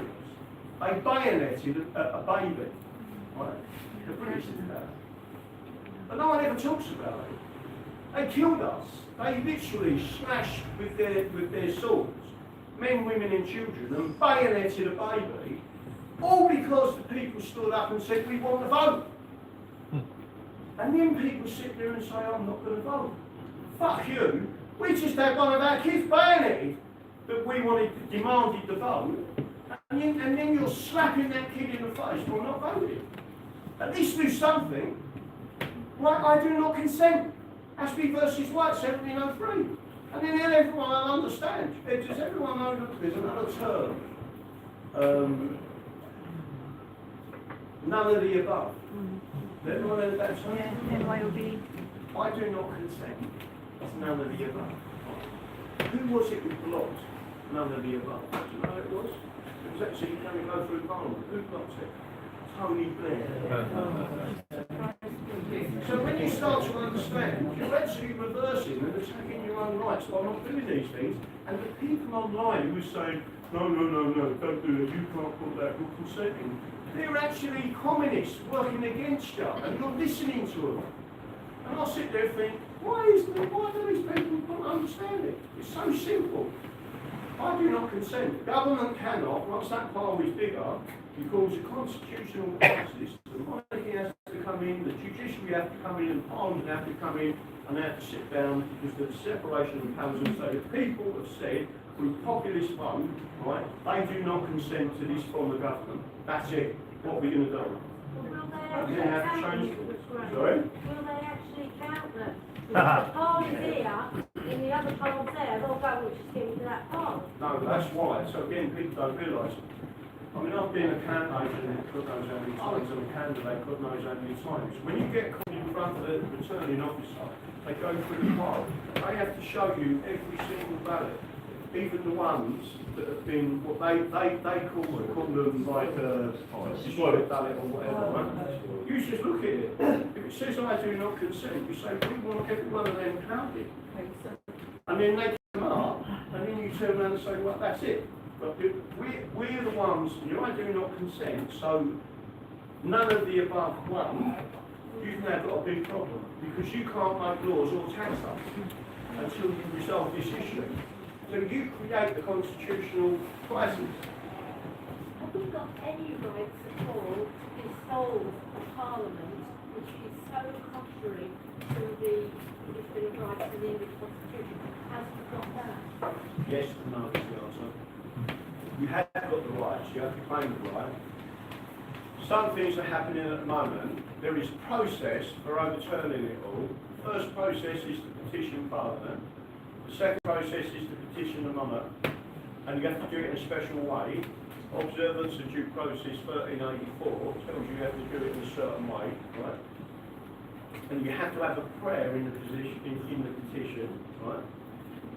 Once you petition Parliament, you're not going to like this, once you petition the monarch and they both ignored you, our laws state, and this comes from the framers of the English Bill of Rights, right? So Lord John Somers and, believe it or not, Lord Chief Justice Holt, they both state that once you've gone through both of them processes, the English people have full force of armed rebellion to take their country back. So our laws tell you that you can use weapons, right, to take your country back, but you need to go through the process. So currently, some of them processes, there's a massive petition that's being done, not massive, but a physical petition, is being done at the moment in Northern Ireland against immigration. What's this Mark Sexton thing that's going around? He's saying he's petitioned the monarch, written to the monarch, we're all supposed to be doing. And they have not replied. Yeah, well, technically they're not allowed not to reply, but again, you need to go back and go through the process of that. Two weeks done. But remember saying that petition, you can only take it forward if you write the petition in the way that it's supposed to be written. Yeah. It must include the prayer.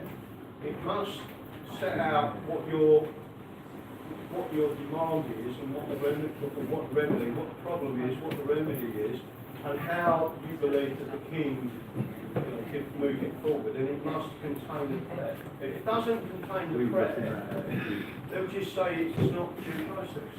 Where can we find the details of how to do? I've put a couple of them up on our website. It's just a standard way of doing it. They're in the old laws. You can see it. You can see what you're supposed to put on. And they'll just ignore it. If you can't do it the correct way, they'll ignore it. That's what I've found. Right, any other questions?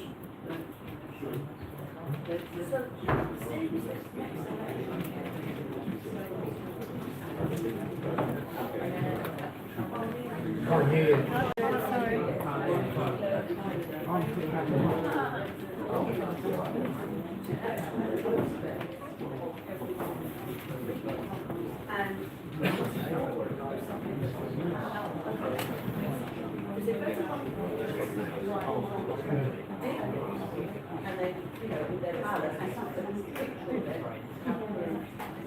And it was larger than their first part of the palace or whatever the hell they're getting. Then you had the power. No, I agree with that. But I agree with what you're saying in principle. The problem is, that we do settlements. I agree. The problem is, so patriots, right, so I'll people in here as patriots, right, are like herding fucking cats. You can't get people to go and do it. They all start arguing. The difference between a communist and a patriot, right? Because the communists say, let's not argue about this until we've taken power. That's what they do. And then what we do is sit there arguing about, I'm not doing this. You will never get people on the doorstep, do they? The trouble is, we're the thinkers and the communists are not. That's what I believe. They're your academics mostly that are just bloody. And then when we start to get anywhere, not just teaching the survey, every time I start getting anywhere on YouTube or one of these things, even on Twitter, they shut me down. Straight down, bang, bang, right? And I'm not saying anything wrong, I'm just telling you what the law is. And they know. So they're dealing with it in America at the moment. I'm hoping we're going to see some of that come our way. But they're going to take back America. They're not interested currently. I mean, Trump is the only person I've ever seen on the G7 summit. I've got a video of him and he was saying that he was asked the question, who is your greatest ally? Is it Great Britain or is it the European Union? And Trump said, I hated it. England. No one ever talks about England. England is our greatest ally. Right? And all the BBC staff was there, like, hissing at him because he said the word England. Right? It's not Britain, England. Right? So again, you just got to make sure, and again, just make sure I'm emphasising this properly to everyone. When you're displaying the English flag everywhere, right, that's what they fear the most. Because 32.4 million of us, I never finished the story earlier, 32.4 million of us signed the census in 2011 said we're English only national identity. Right? The British was only 11 million. Think about that. Right? What did they do with the census information? They flooded the area with the highest English national only identity with foreigners. That's exactly what they did. North East and the East, some of the areas I come from, highest ever, literally English only. I think the North East was 85%, and then they took the primary asylum centres, alleged asylum centres, but they just flooded them in. But why was they doing that? Because they had them people British passports. You said earlier about not paying the council tax, which is obviously a reason to be able to help them in their budgets, etc. What happens about other taxes, like inheritance tax, for example? Well, any form of tax. I mean, I don't like taxes full stop. I think we should go back to the tariff system. But the problem with England is they've destroyed all the industries, unlike America. America can still bring back the industries, but they've destroyed us, systematically destroyed England. So you shouldn't be, so getting back to Peterloo, right, this is what people don't understand about Peterloo when they killed 9 neighbours. Peaceful demonstration, 70,000 people, without the internet, right? 70,000 of us turned up as working class people, and it had already happened in Spitalfield, in London, it had already happened in Birmingham. Do you know what they were standing up for?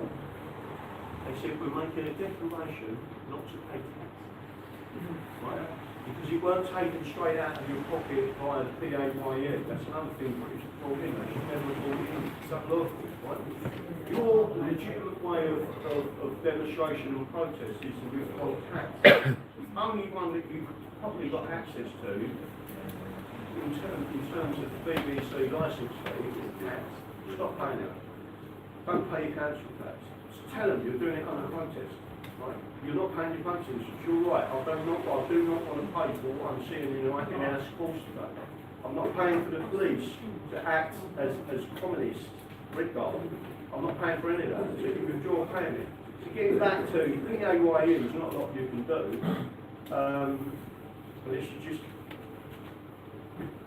Unless you go self-employed. That's the only other way you can withdraw paying tax. But again, I always give this warning. I don't know, I mean, a long time ago, I owned a lot of money, I had a lot of money, I had great businesses, I had everything. I had houses, £1.5 million worth of assets. Now I've got nothing. Right? It's easy for me to say, I live in medical accommodation. I haven't paid council tax for at least 10 years. Right? And I won't pay it. So they knock on my door, I live in furnished accommodation. What are they going to take? Don't belong to me. Right? My car is more than 20 years old.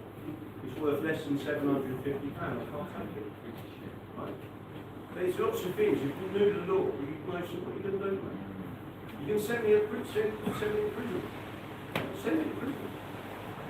I mean, the difference with me, that's what I'm doing. It's going to cost you more money to keep me in jail, right, than what the actual... That might work for you, but some of us got young families or wouldn't want to be put into a position like that. Well, it's funny you should say that. I won't go into detail, but that's a really funny point. I was on a show on YouTube, Rise Above Radio, and the geezer said exactly that. It was Tim who owns this yacht.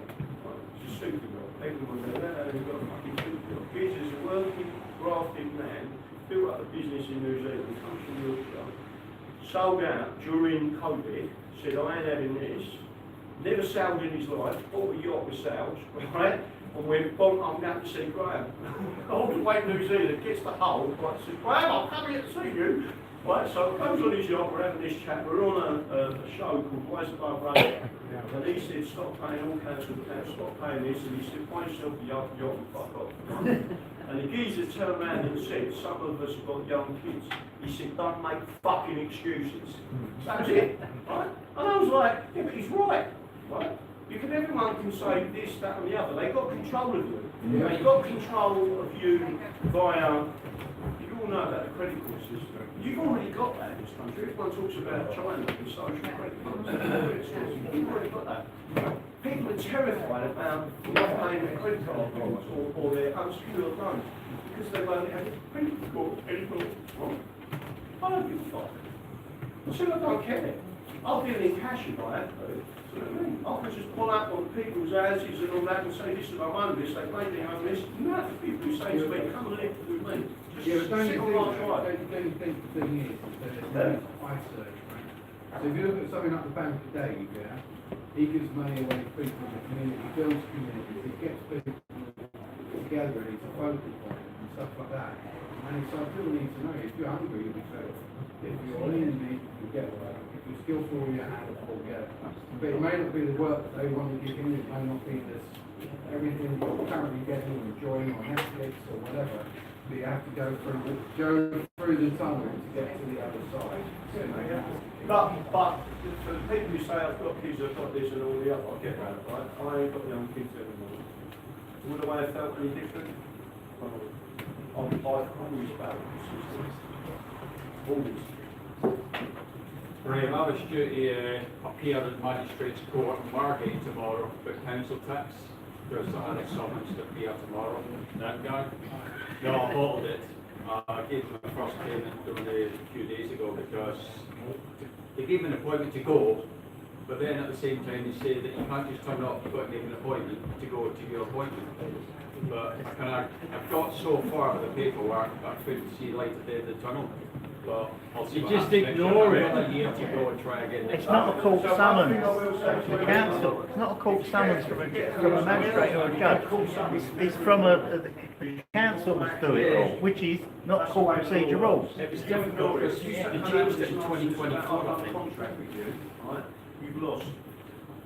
That is complete.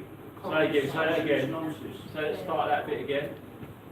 If you get a summons for court, never ignore it. Because if you do, you've automatically lost. If you do not appear when you have been summoned to court, right, you have lost the case. But what about council tax where we know that it isn't made through the proper court procedure? Yeah, but you could still go. So this is, by the way, this is from experience. This actually happens to me, right? They took me to court in Tunbridge Wells, in Kent, and I was one of the only people that had to bear the pile of these non-players like that. And I went in front of the judge, and he said, "So are you liable?" I said, "No, I'm not." He said, "Why are you not liable?" I said, "But the summons isn't about that. You asked me, is there liability? I'm telling you they're not." And they couldn't do anything. They go, "They had to pull one out of the ticket." Right? The ones who didn't turn up went through the process, and they processed it. And once it goes through the bailiffs, then you've got the bailiff system, then you've got a whole set of shit that you have to do. But it never goes to bailiffs. Huh? It doesn't go to bailiffs. It goes to DCAs. And they have got no power over you. It never goes to bailiffs because there's no I can contract. tell you now, every house I've lived in the last 10 years, well, their bailiffs knocking on my door, new bailiffs. The only bailiffs I'm ever worried about are high court bailiffs. Yeah, court appointed. Because there's a difference between a high court bailiff and a normal bailiff. So I've not done council tax for the last 4 years, completely ignored it. I've got Newlands after me for the last 4 years, and I've never had anything more than a knock at the door, text messages, letters, never anything other than the court of summons. Yeah. Never ever gone beyond that. They will never go to the county court to get a CCJ against you because they haven't used due process. Right? What I'm trying to say is one of the biggest things here, when you just say they've never done anything to you, just to make sure you're aware of this, right? Do you all know what the golden rule with the bailiff is? Never open the door, right?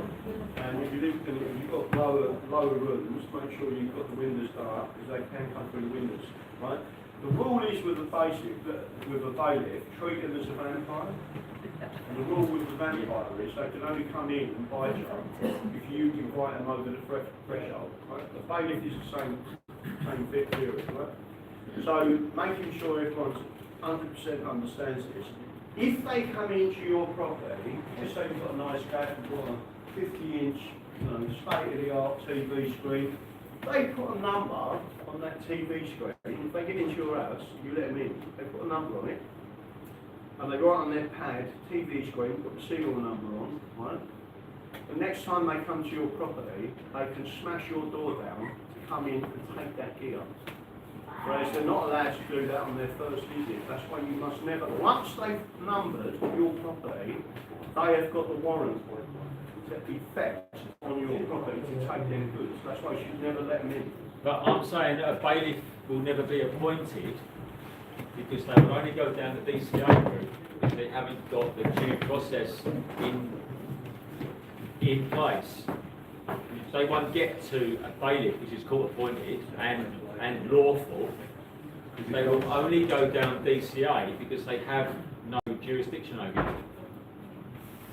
What you're saying is it's not being signed by a magistrate or a It's judge. not being signed. It doesn't need to be signed. They will only go down the DCA for fear. There are various, so all I'm explaining to you is what's happened to me. What's happened to other people. Different councils may do it a different way. My council, I had 100% had bailiffs banging on my door. But did you go to them to try and fight it? On one occasion we did. Yeah, that's what sets the process Yeah, going. so what I'm saying is, on the one occasion that I actually went across to the court before, they pulled my ticket out of the Pile of papers like that, they pulled me out of that ticket, so they couldn't process it. Yeah, but you went there. That's where you entered into their jurisdiction. If you don't go to the court in the first place, or if you just ignore it. So I'm strongly against it. If you ignore a summons to court, you are automatically liable. But if you know that summons is not lawful in the first place. I understand what you're saying, but the council has been given authority. This is where you get into the free man and the land stuff. The council has been given authority by Parliament, that believes it is sovereign, right? And the council has been given authority to do that. Thanks, mate. I think they went through, that's what I If they get to, so what I'm saying, it's a problem. Who I went in front of. Thank you. But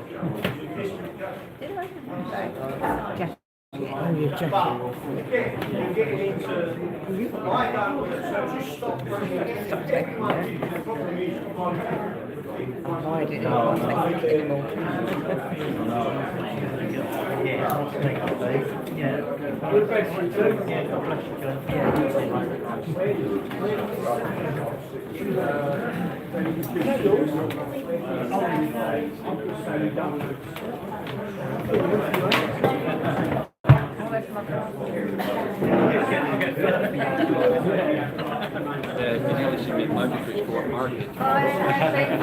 No worries. Bye-bye. I'll probably still be in bed. The thing is, you can do that, you can do it with your friends. I was having a lot of people work with that. And the suffering, needs to say, doesn't change the law in 2020. Yeah. Just got a cup of food.